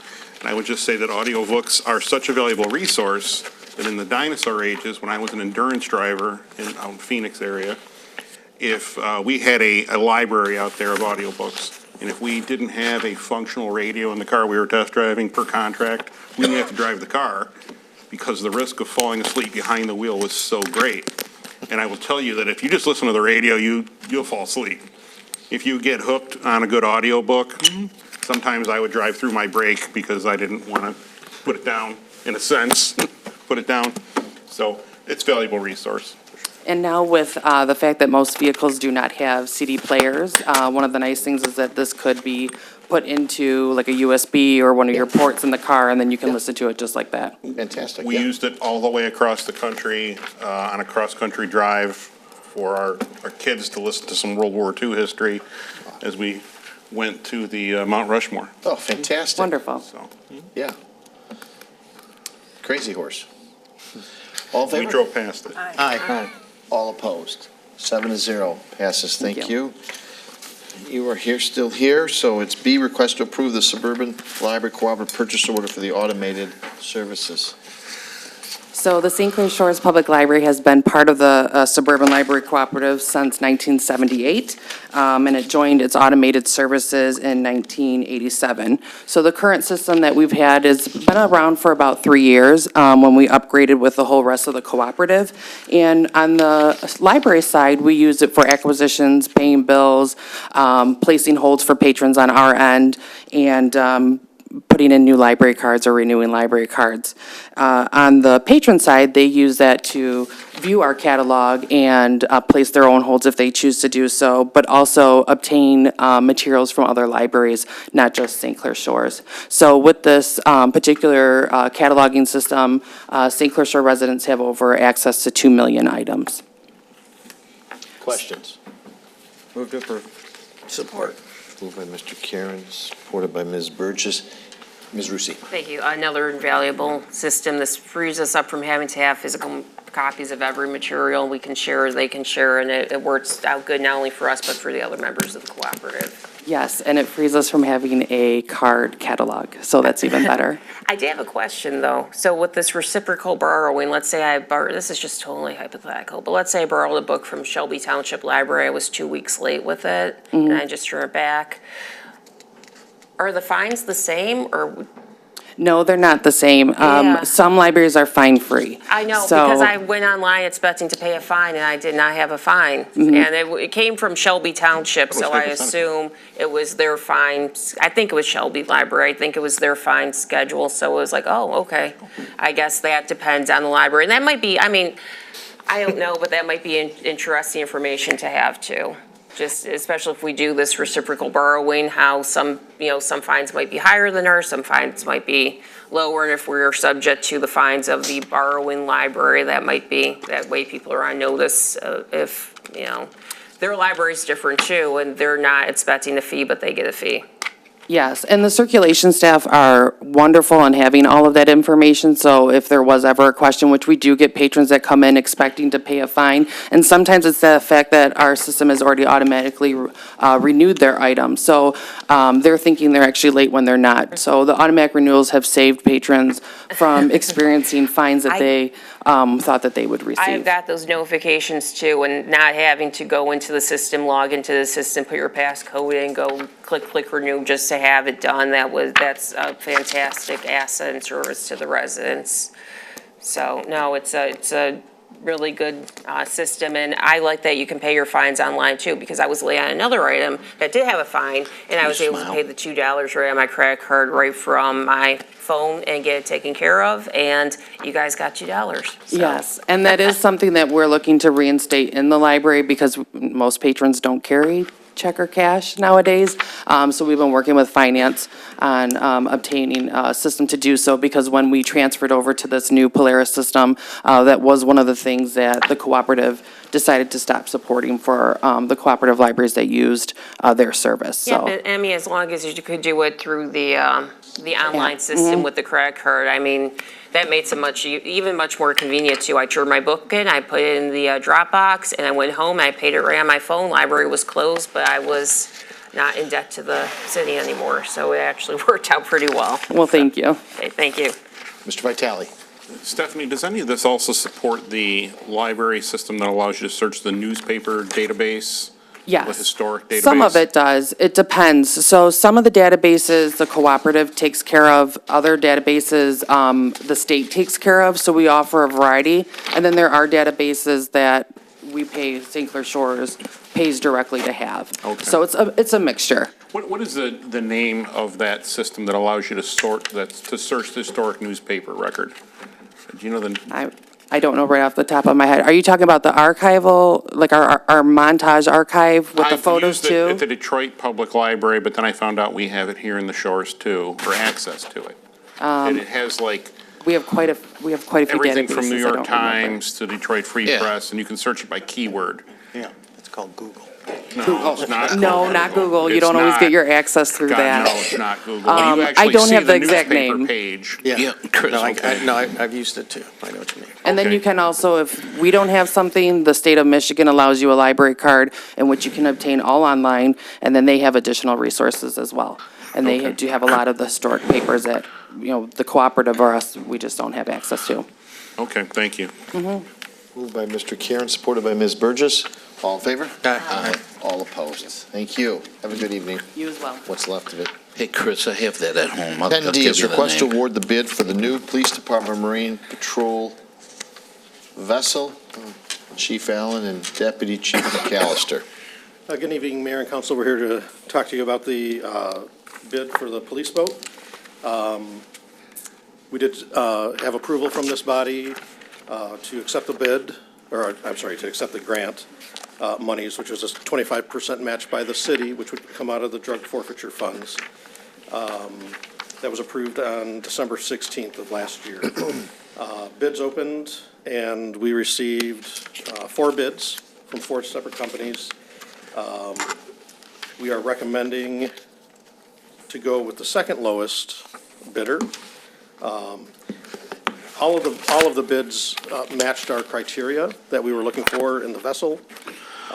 The second lowest is, the pricing is on point, and the timing of the delivery is on point. This grant has an expiration date by which we have to download the funds, if you will. And the lowest bidder, their end date comes close to that end date. Their delivery date comes close to the end date of the grant, and we would hate to go with that and then end up paying 100 cents on a dollar instead of 25 cents on a dollar. Again, they all matched our criteria. There's money in the drug fund to pay. And we've talked to the FEMA, through which these port security grants are issued. There are no concerns on their end about us being able to get the monies from the federal government because of other programs that have been under review. So we're confident that this is the best fit for us, and we'll have answers to questions if you have any. So the grant, in essence, is $278,000. 276. 276, okay. And change. So it's fantastic. Mr. Karen? Thank you. So just one clarification, the estimated time to build a vessel was in their bid as 46. Memo has corrected to 365 days. So what was the correction? Yeah, that's correct. I spoke to the representative from Safe Boat. He told me less than a week after this that he had talked to his people and they changed that to 3. Okay, so they figured a way to optimize a little more time out of that. It almost saves like a half a year. Yeah. Out of that, so that's good. And actually, looking at their design versus Safe Boat's designs versus the others, it looks like so I'm kind of looking at that picture there, right? The side surface of it looks like it's more of a rubberized. That's the collar system on it, yeah. Okay, versus having a hard, metal side, fiberglass side, right? This will be a little more durable if you have to pull up against boats at Jobbie Nooner, right? Correct. And that's, all right. And I think it's impressive that we did get 4 bids through BidNet for something that's so unique and specialized. So I think that, great job in terms of putting that bid package out there to get the interest, so thank you for that. Ms. Burgess? Just a quick question. You're not going with the fire pump, but we have the optional fire pump. We have one that can go on the boat. Is that my understanding? Yeah, and that's something maybe, Chief Piper could speak about, but it would be more of a manual pump where you put something over the side and we're able to pump water that way. I think it's amazing. So I'm going to move to award the bid submitted by Safe Boats for the purpose of the new police vessel in the amount of $371,383. Support. Moved by Ms. Burgess, supported by Mr. Karen. Mr. Rubello? Yeah, just a couple of questions on using this police vessel. What would sort of be a day like in your use of this? When you go out, on the weekends, during the week, the whole 7 days a week?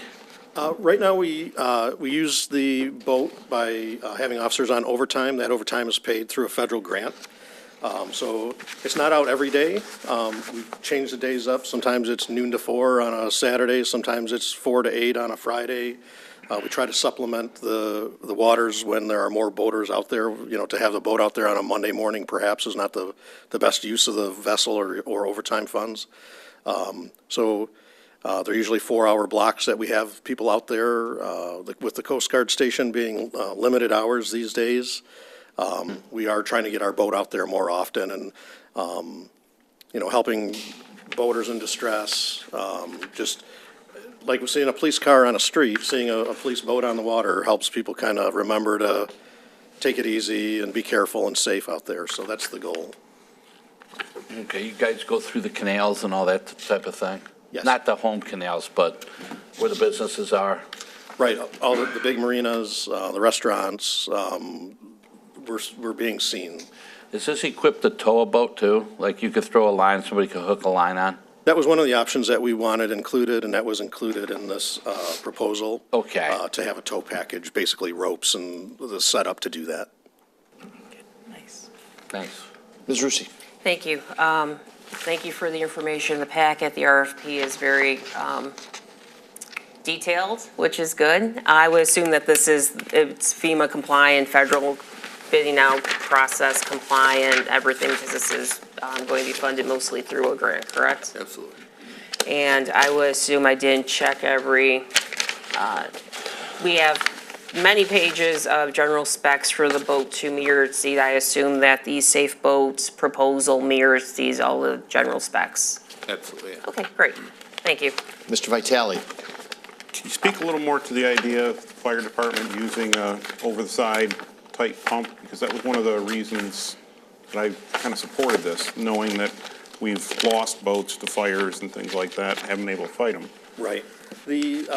So some of the information we got back from boat manufacturers was that basically a bolt-down pump on the front of a boat this size, a 25-footer, it hurts the propulsion of the boat and the direction of the boat. Safe Boats wanted to, when they do a big pump like that, they build it into the hull and the operation of through the bilge system and whatnot. So it's a totally different redesign. That's why the one with the pump from them is very expensive. It's a brand-new, different styled boat that's got it all built in and Yeah, and that's driving around something you might not ever use for a long time every day. Right. So I get the logic in that. Will we be able, and this is maybe more for the chief, will we be able to get a pump that would give us the ability to project a stream as a, bring onto the boat kind of pump?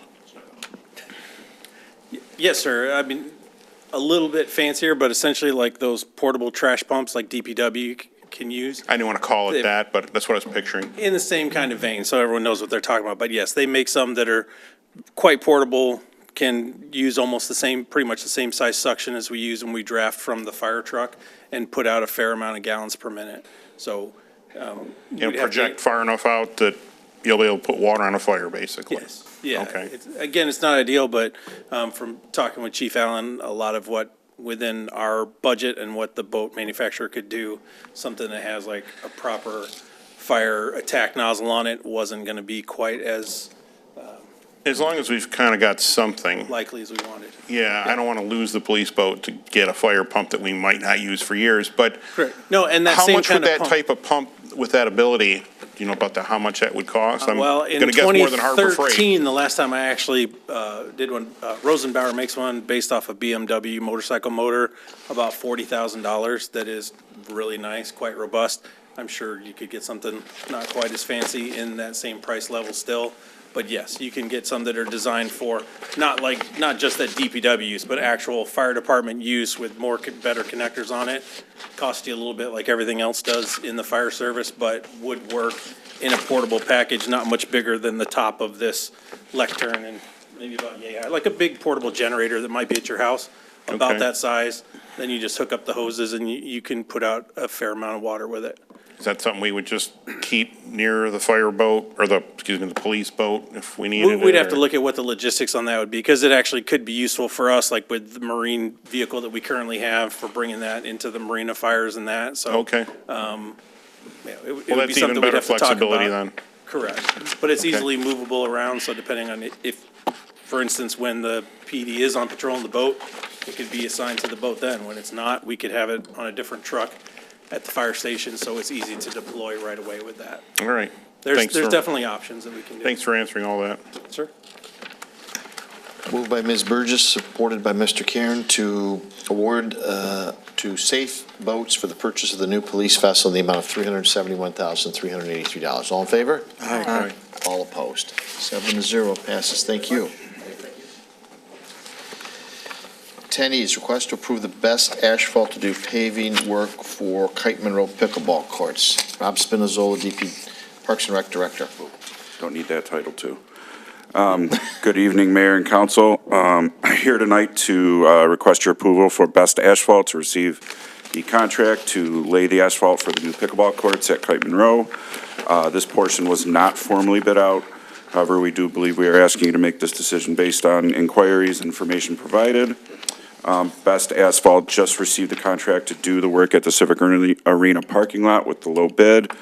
When we did the pickleball courts at Civic, at that time, we also piggybacked off of a current open contract. We do have a good working track record with Best Asphalt from previous projects at both Blossom Heath Park and the golf course. Best Asphalt also just completed a pickleball project in Troy, where they were the low bidder for the mix that we would be using to repave these courts. They actually gave us an estimate that came in lower than the price they used for the city of Troy. There's two potential options here that I'm going to lay out to you.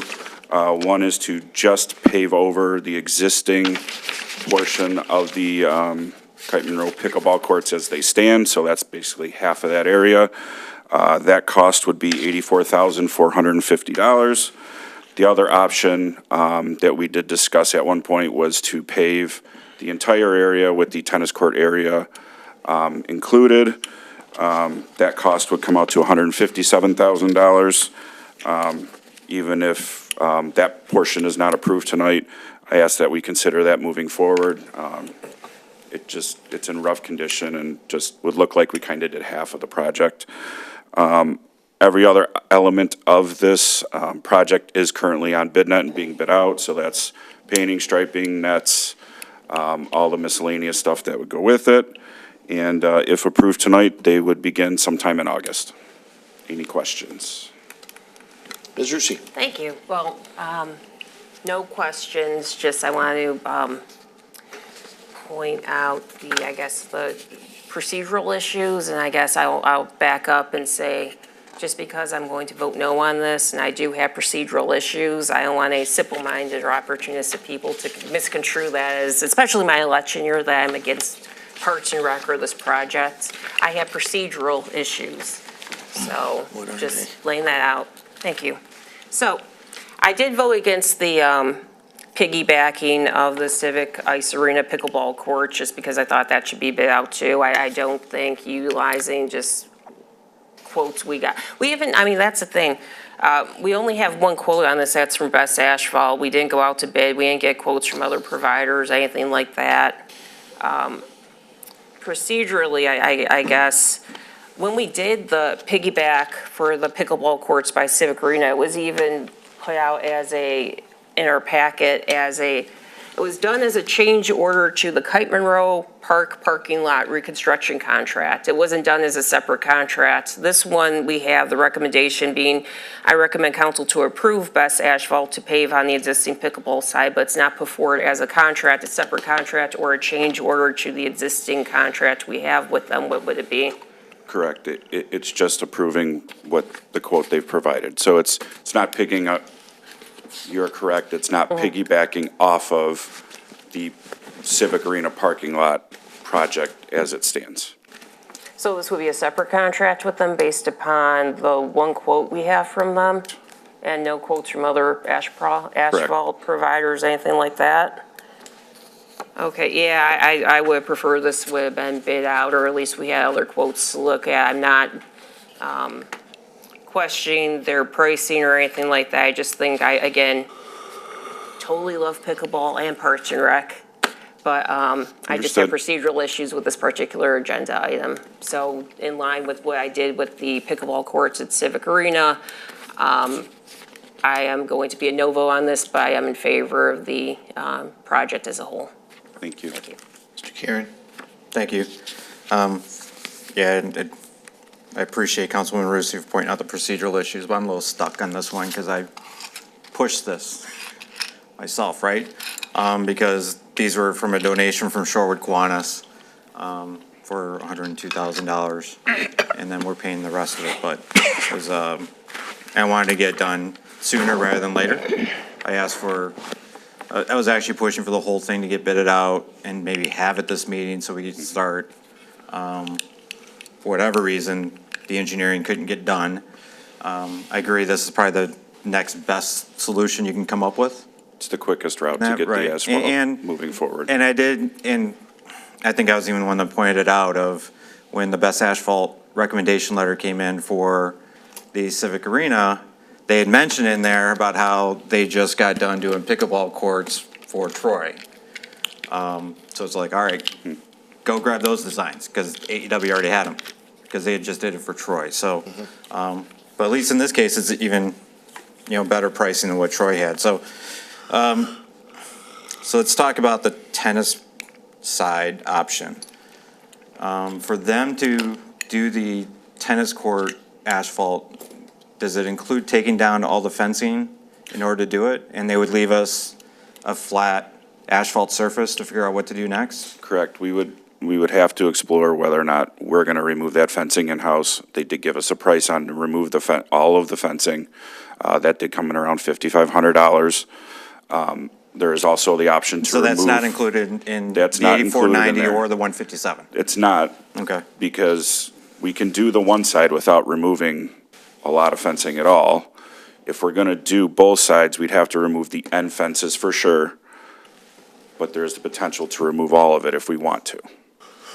So I think that the goal would be to try to save as much of the fencing posts as possible. Right. And I didn't feel that it was pertinent to bring that part of it tonight. I can bring that back at the next meeting, depending on their start date though, too, if that's the route this group chooses to go, by doing all of it. Okay. Ms. Burgess? After reading over everything and looking at it and pondering on it, I really do believe that it would probably be in our best interest to do both sides, only because if you do half the side now, and people are playing pickleball, the other half looks terrible, and when we decide at some time to do the other half, it's going to be delayed probably because half the project will result, half construction cost and inconvenience of future construction, including noise, the odor of the asphalt, people playing pickleball, and then reduced being able to use it during that time too. So if we're gonna do it, we should just, the other side's bad. It's not like something we're just gonna leave there. It's bad and it needs to be done as well. So I would be more inclined to say that we need to consider paying for the entire. And you don't want these trucks back all down here and going through that whole thing. That's, to me, is a disaster. Well, they'd have to remobilize, and what I would say is, to something Councilwoman Rusi brought up prior, is I don't think we would rush to judgment on whether that needs to be pickleball or tennis. At least we get it paved. Yep. And then we see where the demand comes in for whether there's a big overwhelming demand that tennis come back, or if we just feel the need to do pickleball courts, and then we can do that portion at a future date. Because this is the big headache. Yeah. Paving it. Right. Right? Yeah. And I think all the poles have to go, but I think they all gotta be ripped out. If they don't, I've been there before a couple times. I see that they should. Well, they're not wonderful, but we were Yes. trying to, I know you're trying to, but we also gotta look at, what are they gonna look like in 10 years? But sure, I'm sorry. Ms. Burgess, you still have the floor. No, I'm good now. Mr. Frederick? Thanks, Mayor. Yeah, the numbers on this make sense because if you just doubled the 6 pickleball courts, that comes up to 168,900. And if you took the 157, that's actually a savings of 11,900 by doing it now, which the savings is in the mobilization and even if we have to take down the fences, the poles, some of the poles are in bad shape too. I don't know, were there trucks back there hitting those things or what? they're just heaving. They've been there for a long time. and- Okay. All right, well, I would make a motion to approve the paving over the 6 pickleball courts and the old tennis courts at $157,000. Support. Moved by Mr. Frederick, supported by Mr. Carey. Mr. Rubello? Yeah, first and foremost, thanks again to the Sherwood Kiwanis. For sure. Okay. Without that, we're looking at maybe nothing there.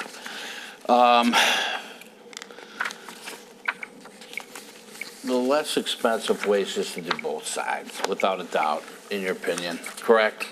Yeah, there's no guarantee on what asphalt's gonna cost at any point. We do know the Right. mobilization cost will always be there, so. And actually, the second thing, or the third thing I wanted to bring up was, some of these places have now a pickleball and a tennis court. It's like they almost lay the pickleball. Is something like that impossible for us to do there? Is it too much of a headache? Because they do I would sort of have an to research overlay. that a Have you little seen bit that more before, to Mayor? see Well, I've how seen- that lays out. Well, we did that at this, actually, and, right? We actually, when we repainted it. Yes. We just put 2 pickleball courts back, but to Mr. Rebello's point, I believe he's talking about a pickleball court inside of a tennis court. Yes. So you have both layouts on one. That's well- not currently what we have. It isn't? I thought that's what we had. We had the pickleball. That Well, thing's shot anyway. Got 2 pickleball courts on one side, 2 tennis courts Oh. on the other side. It's a problem, though, because of the ball the ball and moving around And Not you need being these- contained. Yes, and not having this fence, and you get close to the net, and someone's ball from the next court gets behind you, and you Okay. move and you step on it. This is the problem. That's why these fences are in between the courts, because you don't want this ball to get around and it gets behind you. That's the problem. Okay, It makes because in sense? this situation, they're stacked on top of each other pretty good. Yes. I wouldn't So- recommend that route. What I would Okay. say is, if we do the 6, then we can evaluate what the other side at least is going to be at some point. So, And- Okay. And we have other considerations we brought up. I mean, we know that, I believe that Lakeview's looking at another millage, and I believe Lakeview's part of that millage is redoing all of their tennis courts and that. I mean, that should all maybe be part of what we want to evaluate, I would think. And South Lake gets quite a bit of use. They're great shape, courts there, and they get use. and what I'll do The too, I tennis know, courts like where the Ottawa was, old Ottawa. Well, that's Lakeview. But Where the South junior- Lake ones are, junior right high was. behind Shores Madrid. I know Councilman Rusi brought up before, is I will get letters from the schools, making sure that we have public use of those facilities before we make any final determination on that other side.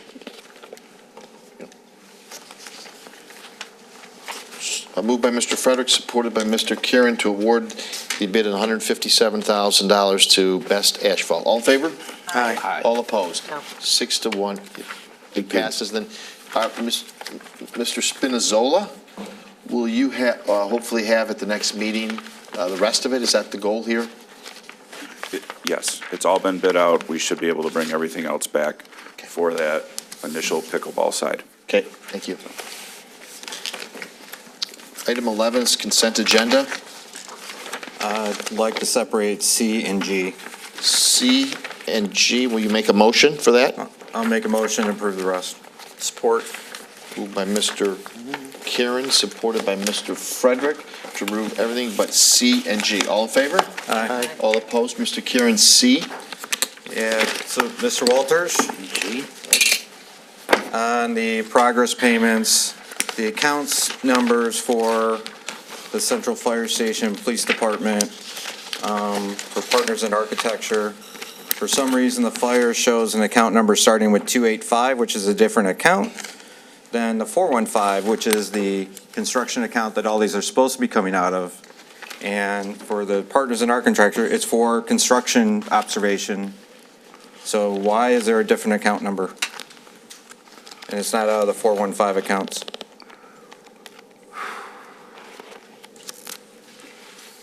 I'll have to look into that, because it should be coming out of 415. Did you look at this before this gets submitted? Because even the progress payment has the 285 on the stamped numbers. It's just not in terms of just what's on the cover sheet. Like, do you see those before they come into our progress payments? No. Should you see those before they come into our progress payments? Yeah, I'll make sure I review it. Make a motion to approve pending the correct account number changes on the progress payment for the new St. Clair Shores Central Fire Station payment. It's 11C. It's moved by Mr. Karen with the specific request. I don't have to reiterate that. He's made that request. Mr. Rebello has supported that. Other questions on 11C? All in favor? Aye. All opposed? 11G is the June financial reports. Mr. Karen. Thank you. Yeah, basically the previous point I brought up about how the June financial reports technically are year-end reports. And Mr. Walters and I were emailing early this morning regarding of why the transfer numbers were not complete prior to the reports being done. I understand there was a press to get the reports done in time to get published in the council packet. In one of the emails back to him, I did explain historically the year ends don't happen within 3 weeks. It does take longer time to process all the year-end stuff. So what I'd like to do is just hold off accepting the June financial reports until we have updated ones that have the, the bulk of the year-end expenses included. Support on June. So I guess technically I would move to table the receive and file of the June financial reports. It's moving tabled by Mr. Karen so that they would be updated and corrected. Supported by Mr. Rebello to do the same. Any questions regarding that on 11G? All in favor? Aye. All opposed? Item 12, updates and follow-ups. Do you have that? Mr. Baumgarten? Sir, prepared to read it. Item number 1, Mr. Karen requested continued monitoring of motor pool projections due to the number of upcoming purchases. Response from John Walters. I agree that a smoothing out needs to happen. I base revenue requirement each year on the vehicle replacement schedule when I come up from the purchase dates of various vehicles in the fleet. Some of these vehicles are in better shape than others, and the replacement could potentially be delayed, smoothing out the annual revenue requirement. Discussions with the department heads that have vehicles will need to take place in order to get a better understanding of the shape of each vehicle in the fleet. We know where the fixed costs will end up, which will leave a certain dollar amount left for new vehicle purchases each year. I advocate for trying to build a motor pool fund balance up a little bit by increasing the annual revenue requirement slightly in the event of an emergency purchase is ever needed to be made from the fund balance or something that wasn't initially budgeted.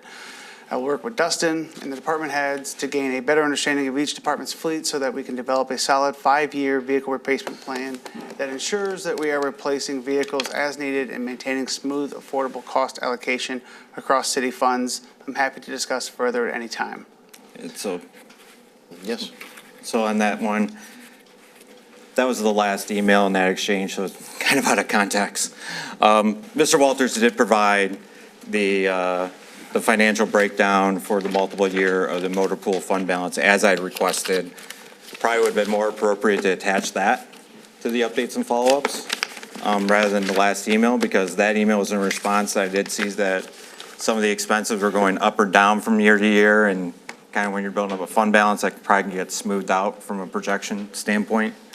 But he did complete the initial intent, which was, I wanted to see that, did we have a good plan going forward for the motor pool capital fund, which we do. So I appreciate that. Thank you for the context, sir. Number 2, Mr. Vitale requested an average DBH, which is diameter by breast height, of tree stumps the city grinds annually to evaluate the pricing submitted in the tree stump removal bid. The average DBH, diameter by breast heights, of the stump grinding trees is 24 inches. As requested, additional information will be provided with future agenda packets.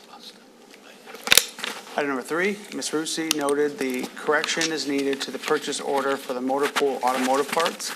That correction was made in the purchase order form request form.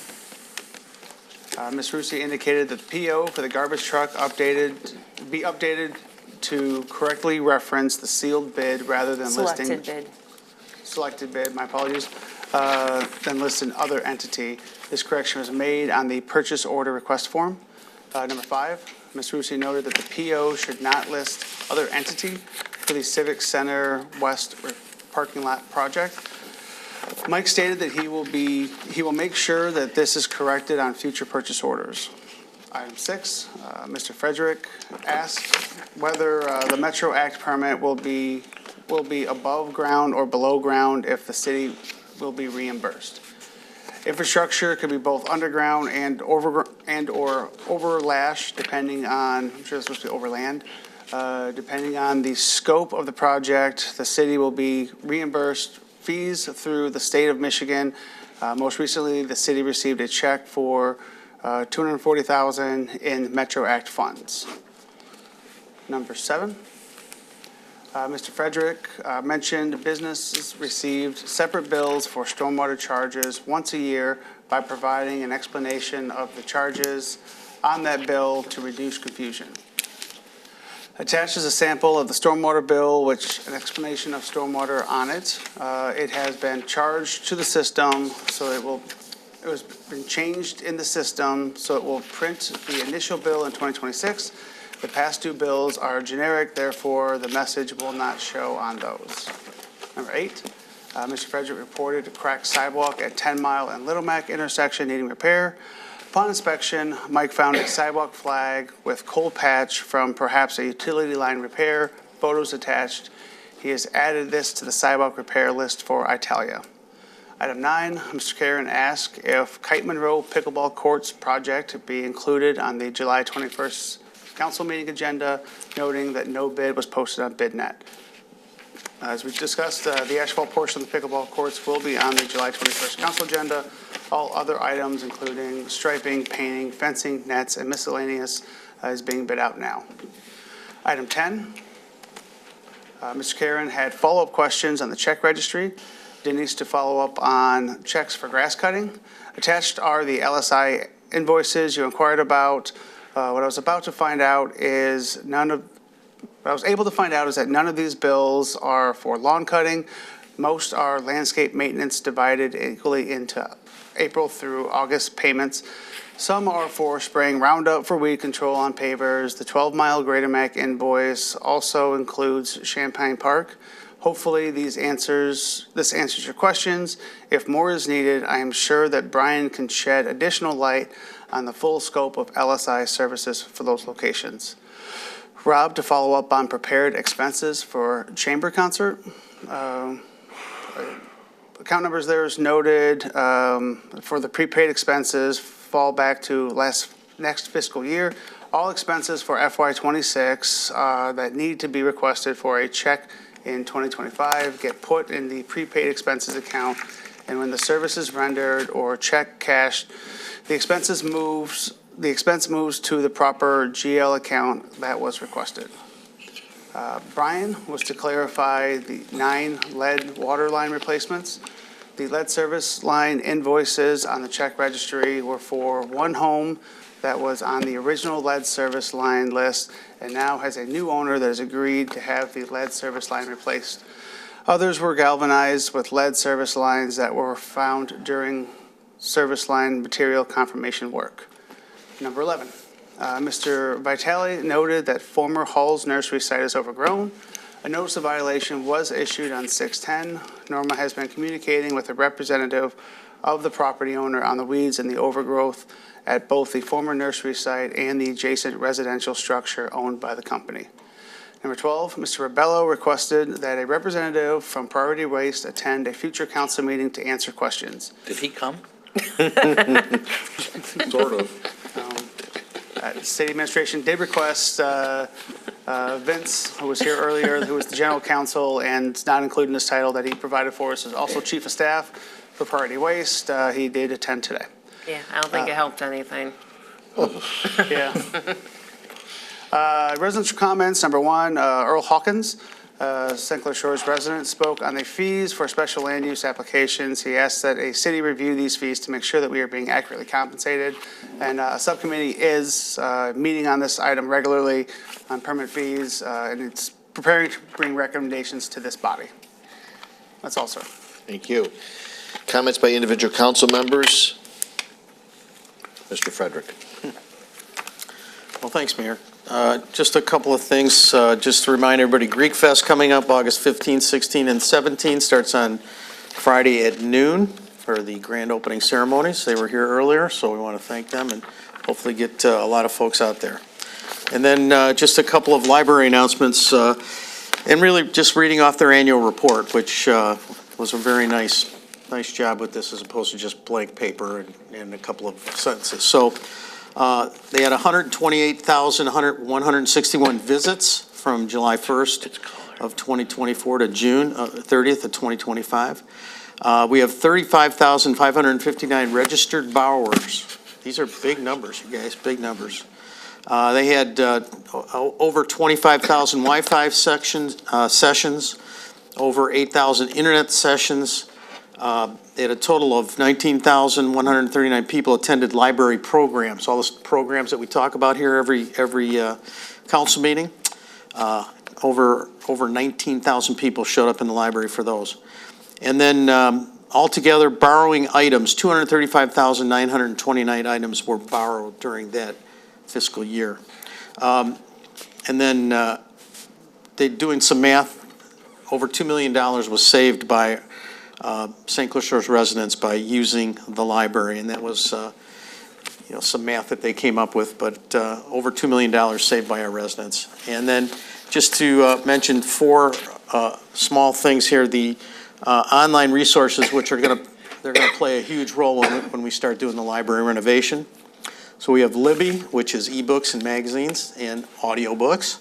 You can also watch some videos, and then you have a thing called Transparent Language, which is languages, ASL, with the addition of resources for non-native speakers learning English. And then Tutor.com provides on-demand tutoring, homework, help, test prep, resumes, and writing assistance for all ages. And then finally, Hoopla, which is instantly borrow thousands of movies, TV shows, music, ebooks, and audiobooks with your library card using a computer, phone, or tablet with the Hoopla app.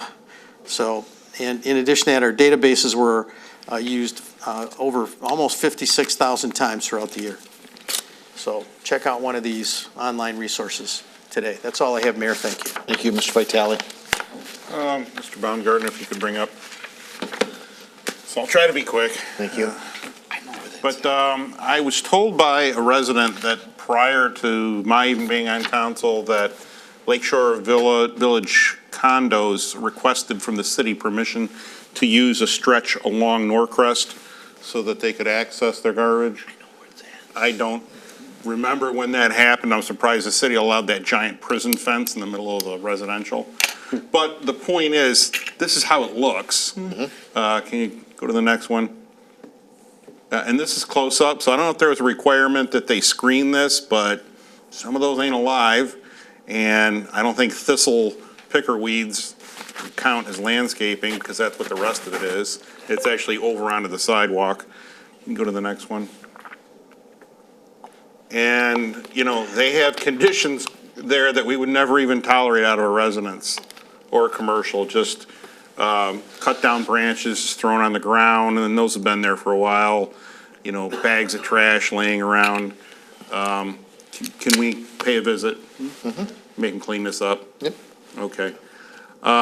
Next one, and this should have been on updates and follow-ups, because I did ask about tree trimming along Harper, specifically the area around 10 and Harper, although I'm sure there's other areas too. What brought it to my attention was the renovations for the clean wash. You know, our trees are touching their building. And I wasn't able to get a picture in time for the meeting because of some technical problems, but I went on Google. That's from 2022. So I don't think it's any better now. One more on there. Again, maple, I mean, we're over people's roofs with our trees. They really do need to be trimmed.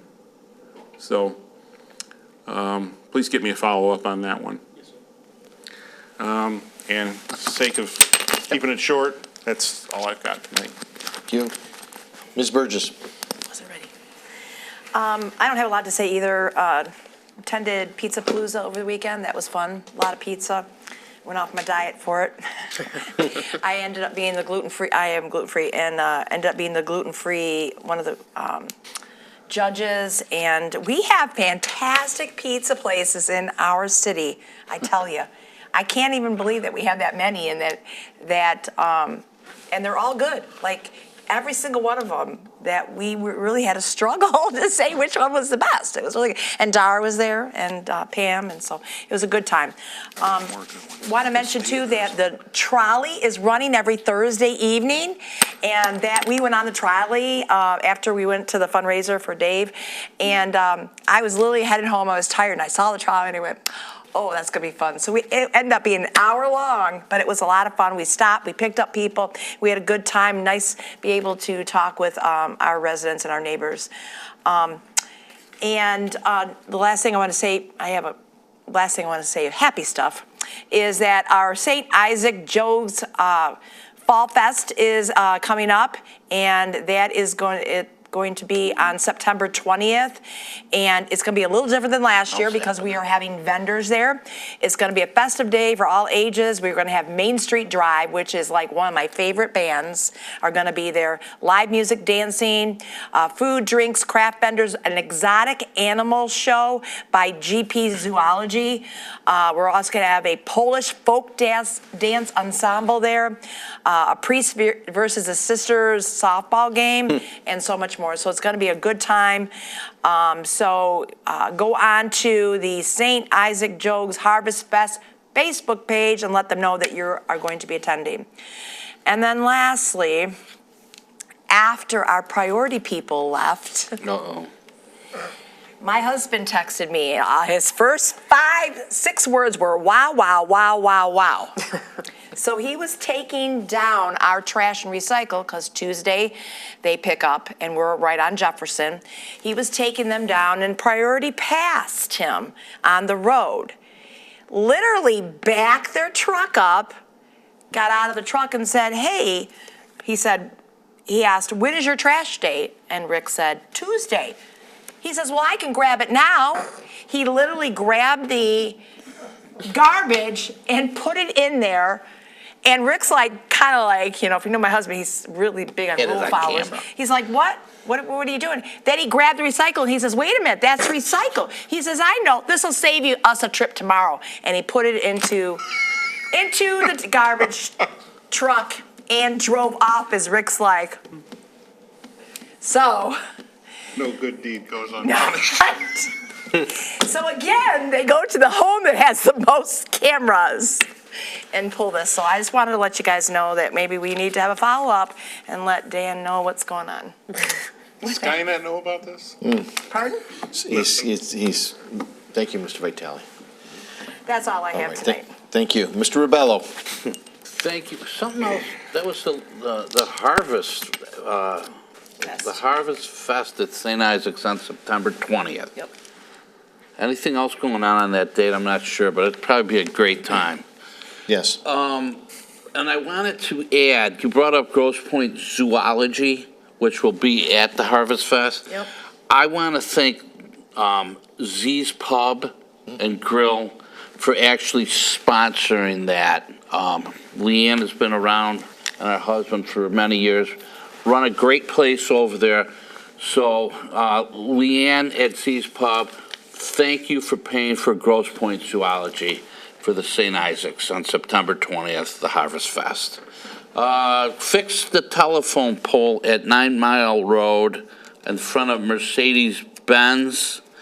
Can somebody get a note through before it falls on the 9 Mile Road, because it's getting pretty close? And let's just look back at those tapes from Priority Waste and make sure that fellow there reports back to us and does everything that we ask them to do, even if we have to, stay on them a little bit, because that's important, that needs to be done as far as making him do what he said he was going to do. And we brought up a lot of things here today. And that's it. Thank you. Thank you, Mayor. Thank you. Ms. Rusi. Thank you. I will continue to send to administration the issues as they come up, and I will have everyone's favorite council comment tonight, and I will pass. Thank you. Mr. Karen. Thank you. First, Rich, don't talk so much. Meetings are long enough, right? We have a closed session. It's going to be about an hour. All right, I'll make up for it. By the way, Rich is a neighbor of mine, and I always enjoyed when he goes out walking his dog in his three-piece suit. I see him every day, too. Thank you. All right, so a couple of thank yous here. First, before I went over to Pizza Palooza on Sunday as well, took a walk around Wabi Park, checking out the Phase 3 of redoing the landscape beds and the border around all the ponds, and that is coming along just great. It really is. The plantings that were there last year are very healthy. They're doing well. The intent was to create a monarch way station. There were definitely monarchs flying around, so that was very good to see. Great. So I think it's a great project, so that the Tifa board is funding to kind of redo all the landscaping around there. And Rob did make sure to point out there are going to be benches, new benches coming as well. So, so greatly appreciate Tifa board funding all those improvements over there in Wabi Park. Greatly appreciate that. Next, Harper and Little Mac. Thanks to DPW Supervisor Jeff Brown and Denise Pike for getting our guardrail sourced, installed, in place, so now that we can actually go and fix everything that was damaged from the 2 different cars that ran through that bed this winter. So greatly appreciate that getting done, and we can move on to the next thing, which building maintenance did not waste any time. They installed the French Claim Road clock today, and time is correct. It is working, And so great thanks to Brandon, Jacob, and Sean that got that installed over there. And now we move to the next thing of fixing irrigation, then the bed, then plantings. But, greatly appreciate staff starting to knock out the issues from the damage from this winter. So greatly appreciate that. Also at the farmhouse, unfortunately, it's dark out now, so I'm not going to be able to go back and look, but they did start replacing the roof that we had approved a month or so back. So that is in progress to protect that historical structure for our city. So that is good to see. Next couple of questions first. We were sent a proposed ordinance change regarding the extinguishing systems at gas stations that the fire marshal had sent out. I appreciate him. We were going back and forth on some of the languages and trying to make it clear. So I guess Chief Piper, is that set to come to us in August? Is that the intent? Thank you. And then also for Chief Allen, the Beyond Juicery has opened up over on, what was the side street of that one? St. Gertrude. Bayside? Okay. When that went through, we were going to put in a no right turn sign for that street. And I believe that takes an ordinance change. Because that was recommended from the planning commission, but we weren't going to tie that to a site plan for that to go into place. So could you research doing that?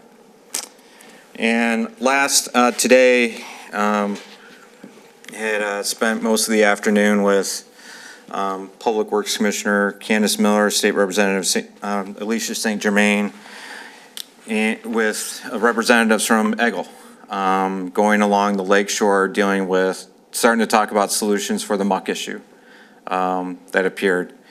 And that not only affects it affects a lot of areas in Harrison Township, but it also affects us. I did bring them down to Veterans Memorial Beach to just see where those algae nodules are just there floating in the water, and that right by our beach. And basically saying that with that there, we've got no way of being able to technically have a beach as long as that continues. So fortunately, it's the Chief of Staff at Eggle that was like the lead person on their side, and is very willing to start to work with the county on getting grant funding to at least harvest the material out. We would need to talk about whether we want to do that at the beach or whether we pay for that ourselves, so we protect the resident-only status. But it's like, I think it was a very good conversation with Eggle today, actually trying to look forward to a solution rather than just letting it continue to grow. So there'll be more on that to come soon. And that is it. Thank you. Thank you. No city manager's report. And with that, we'll move to audience participation. A 5-minute time limit. Views, opinions expressed under audience participation are those of the individual citizen only, do not necessarily represent views, opinions of the mayor, city council, the administration of St. Clair Shores. Mr. Deacon is up first. Who would like to be next? Yes, ma'am. Yep. Oh, you just come on up, stand in line there and sign in, and then we'll take you in order. We just need your name and the city you reside in. Mr. Deacon, you can go first. The pen ain't working. Pen's not working. Well, Mr. Deacon, we'll get a new one. I hope we can afford it. Mr. Deacon, we can.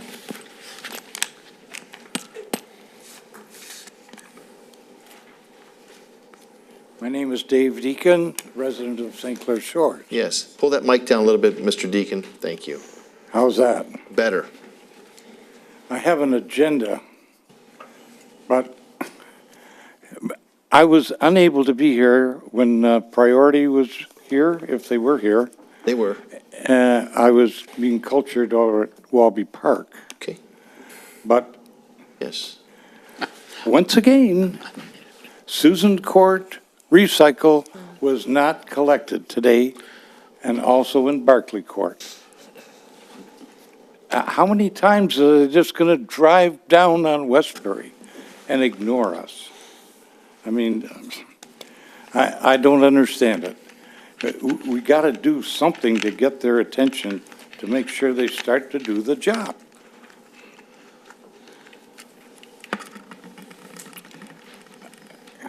I'm curious to know what's going to happen with the cement truck that washed all their residue into the storm drain. Now, fortunately, the city did get out there. They sucked the whatever it was out of the storm drain and washed down the street.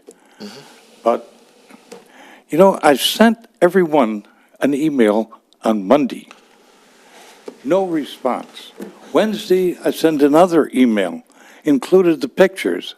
Finally, I get two people responding. One wrote an epistle that in essence says, I don't know anything about it. And so there's two people that do, but I didn't get the names of who they were. Anyway, maybe I'm just an old man that comes up here and rattles your cage every once in a while about how much money you spend on things we don't need. And I applaud Mr. Karen and Ms. Drusi tonight for trying to rein in this money that you guys don't need. Oh, let's get more money. Oh, let the people decide.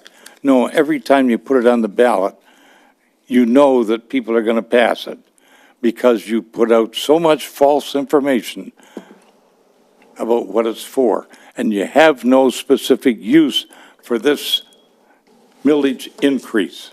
None.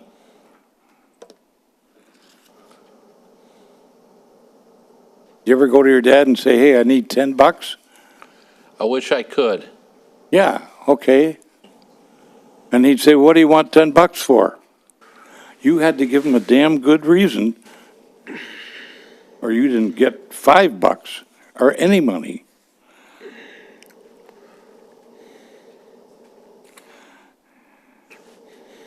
When are we going to stop sending out Christmas card tax bills? Multicolor print. 6 different colors. What's wrong with black and white?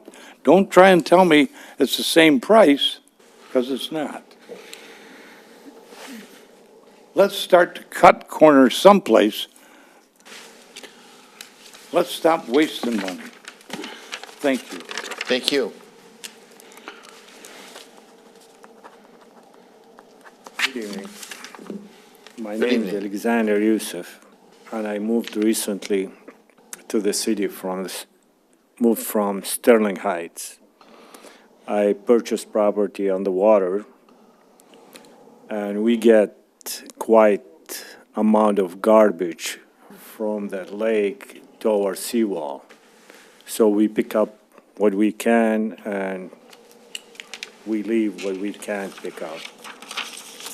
And the city doesn't do anything. I had 3 logs last month there between 5 to 7 yards at 15 to 20 inch.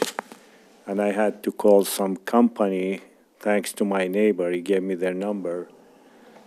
And I think they moved it. I didn't see them moving it, but I think they are the one who moved it because I called the city. They won't do anything about it. They collect a good amount of tax for this property because they are on the water, but they don't want to keep that water clean and safe. There was a tire stuck on my seawall for the last 3 months. I gave it a couple tries, and tried until I was able to remove it from the water, cleaned it, remove the sand, put it in the garbage can, hoping that the garbage company will pick it up. But they took it off the garbage can, and left it on my driveway. So I start calling them Wednesday morning, and I was able to get through Friday.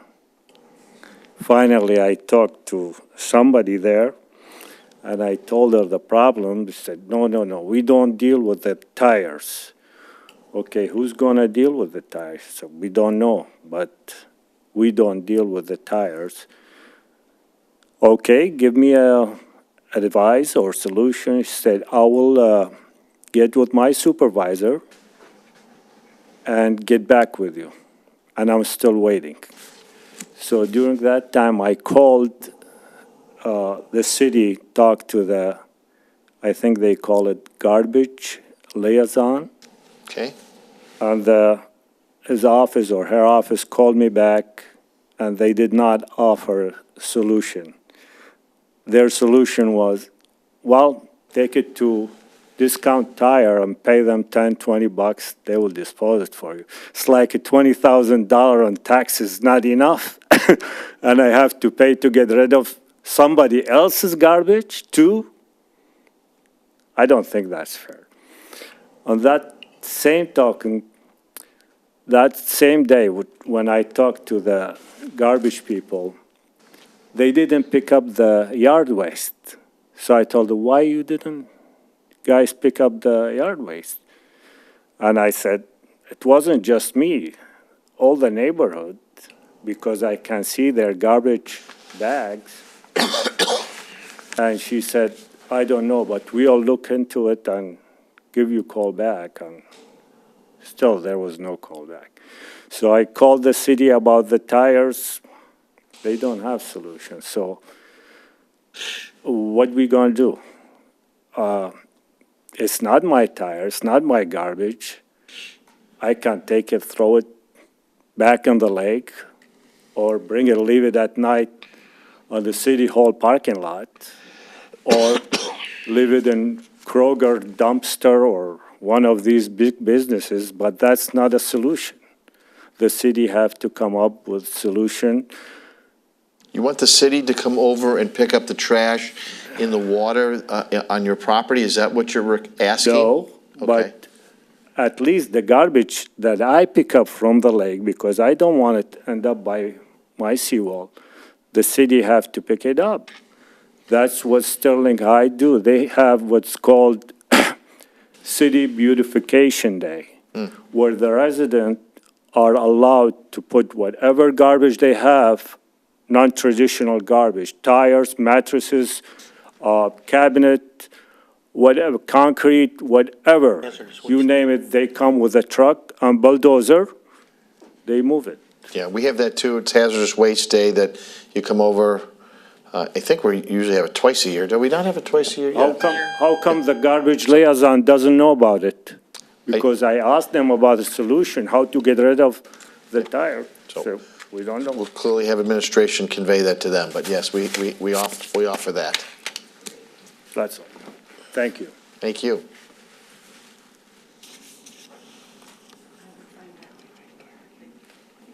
You might have to go to discount. Hi, guys. So my name's Jennifer Teet. Yes. I'm representing my family here today. They can't be here. I want to start with, they live at 319 Country Club here in St. Clair Shores. Okay. I want to first start with thank you to the fire department. My uncle had a very rare stroke that left him completely disabled, and the guys had to break through 2 garage doors and a house door to get to him because he was completely a mess. And my aunt is bedbound, and she could not get to the door and used Siri to call them, and Siri was able to get to them. But why I'm here to represent them is because of this. This is my show and tell.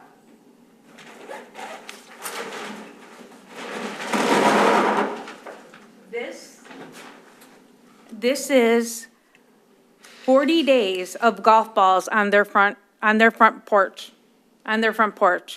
My first day at the house, normally my aunt and uncle, but my aunt doesn't leave the house much anymore. Thank you, I'm sorry. Doesn't come out much anymore, but my uncle will come to the family because the family's big. The condos are really small, and they're older. They don't have time for all the little ones running around.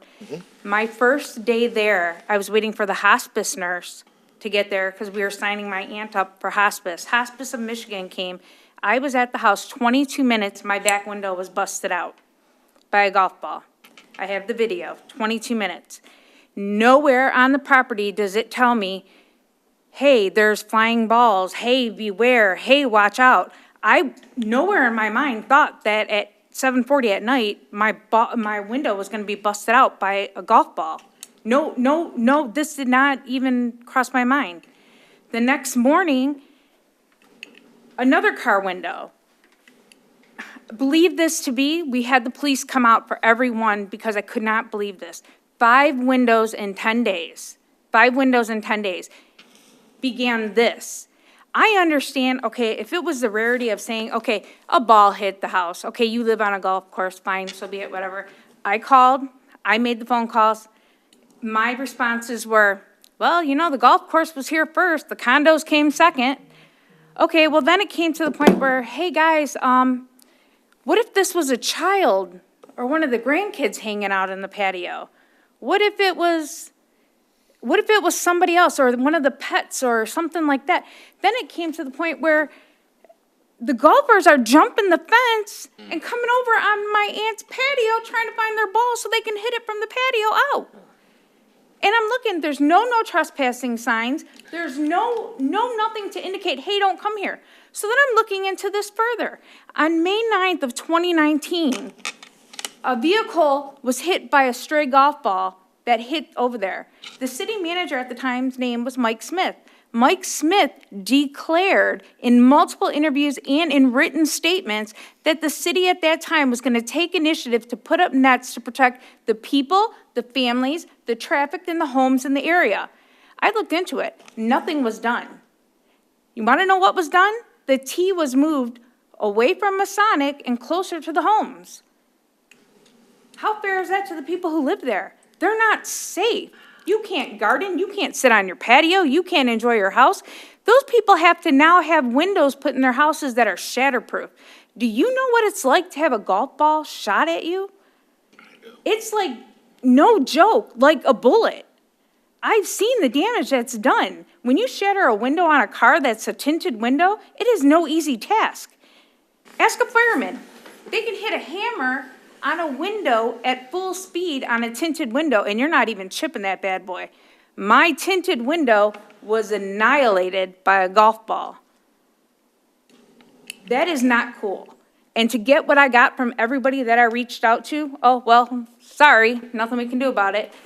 My window was $488. The back window on the other car, $497. The sunroof, $474. The van window, $271. The Chevy, $394. In 10 days, my family put out almost $1,800 in windows. How fair is that? Because now I have my aunt in hospice and my uncle at Henry Ford, who I'm now putting in a nursing home for subacute care. And he's been one of your residents for I can't tell you how many years. That's what I got was, shucks darn. But what if it was a kid? What were you going to tell that parent? It wasn't a window. I'm just curious, ma'am, could you tell me what hole that is? I'm just curious. 2. I have all the pictures and all the No, diagrams. I believe you. I have just wanted to, I was just curious. Hole 2. Hole 2, okay. Yeah, and they're in the second easement when you turn in. And I'd be willing to share with you everything else, but this is, just so you guys can see, this is only 40 days of balls.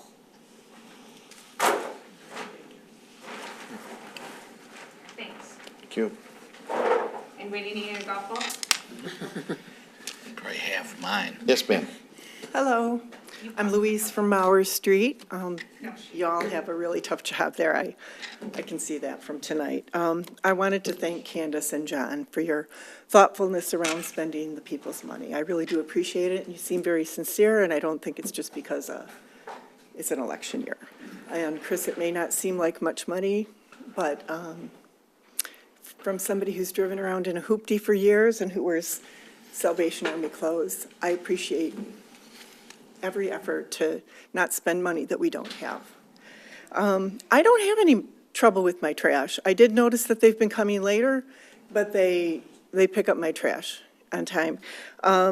Was it my understanding that you guys asked them to travel down one side of the street and then back down the other? Mm-hmm. Okay, so. That's the policy. Okay, that might be the policy, but I think that, I don't think it takes an efficiency expert to know that when somebody has to travel down a road 5 minutes and then travel down it again, you've just increased their time by double. So basically, set them up to fail. I've traveled behind them, and if they're in the middle of the road and they're grabbing the stuff, if they see somebody behind, they usually pull over, right? That's the way it used to be in the past. So I don't know, just a thought. It doubles their time, so we set them up to fail. It's dangerous to have them jump out from behind a car, though, behind the vehicle, too. It's, Dangerous. okay. I don't know the reasoning behind it, but I'm just a thought. But the real reason I came here tonight is because 6 weeks ago, I knocked on the locked door out here, and I spoke with a nice young woman. I see a lot of flyers for people, businesses, and just information and things that are going on. And I asked if I could put out a public notice that I need to put out, and you probably recognize this, Kip. But it keeps getting taken down. So I'm just wondering if there is some place in this public building that belongs to the public that we can post public declarations, and if not, what does somebody do if they need to post a declaration? I'll have to look into it, and I'm not familiar. I can't see that far, to tell you the truth. You said I'm familiar with it. I'm not sure I am. Maybe I am. I can't see it, but Okay. We'll have to evaluate that. All right. So is there anywhere in the building that someone who pays property taxes and owns the building and pays your wages, I mean, is there anywhere that we can post things? I'm not sure there is. Matt, is there a place that I do understand you pay your wages. Thank you. Okay. Yeah.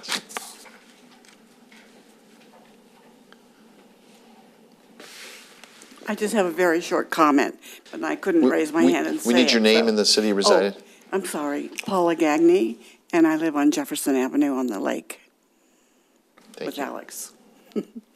So I wanted to thank the two people, you, for your comments on, when we're talking about what you're going to pay the police and the firemen, and we all love our police and our firemen. But as a person who goes and votes, my comment is, no one understands what they're voting for. It's going to be there, yes or no. We either give them nothing or we give them something. So I understand what you're trying to say. There's there's no choice. It's this or nothing. And people, when they're voting, they don't really understand what they're voting for or what choices were. So I appreciate the efforts you were putting into discussing how you were going to give them choices, and we didn't get a choice. I will, of course, be voting to give them some money, no matter where it goes. But it's probably not going to go to them. And it's a beautiful place. We're new at St. Clair Shores, and it's just a beautiful city. Good. I'm happy to be here. Thank you. Good to hear. Thank you, ma'am. Anyone else? We will go back to mayor's comments. I don't have any. I'll move on. We will go to item 17. There's a request to meet in closed session as permitted by state statute MCLA 15.268, section 8H, actually. We'll need... Move to go into closed session. Moved by Mr. Frederick. Support. Supported by Mr. Karen. Roll call vote, please. Councilmember Frederick. Aye. Councilmember Karen. Aye. Councilmember Burgess. Aye. Councilmember Rubello. Aye. Councilmember Rusi. Aye. Councilmember Vitale. Aye. Mayor Walby. Aye. Good night.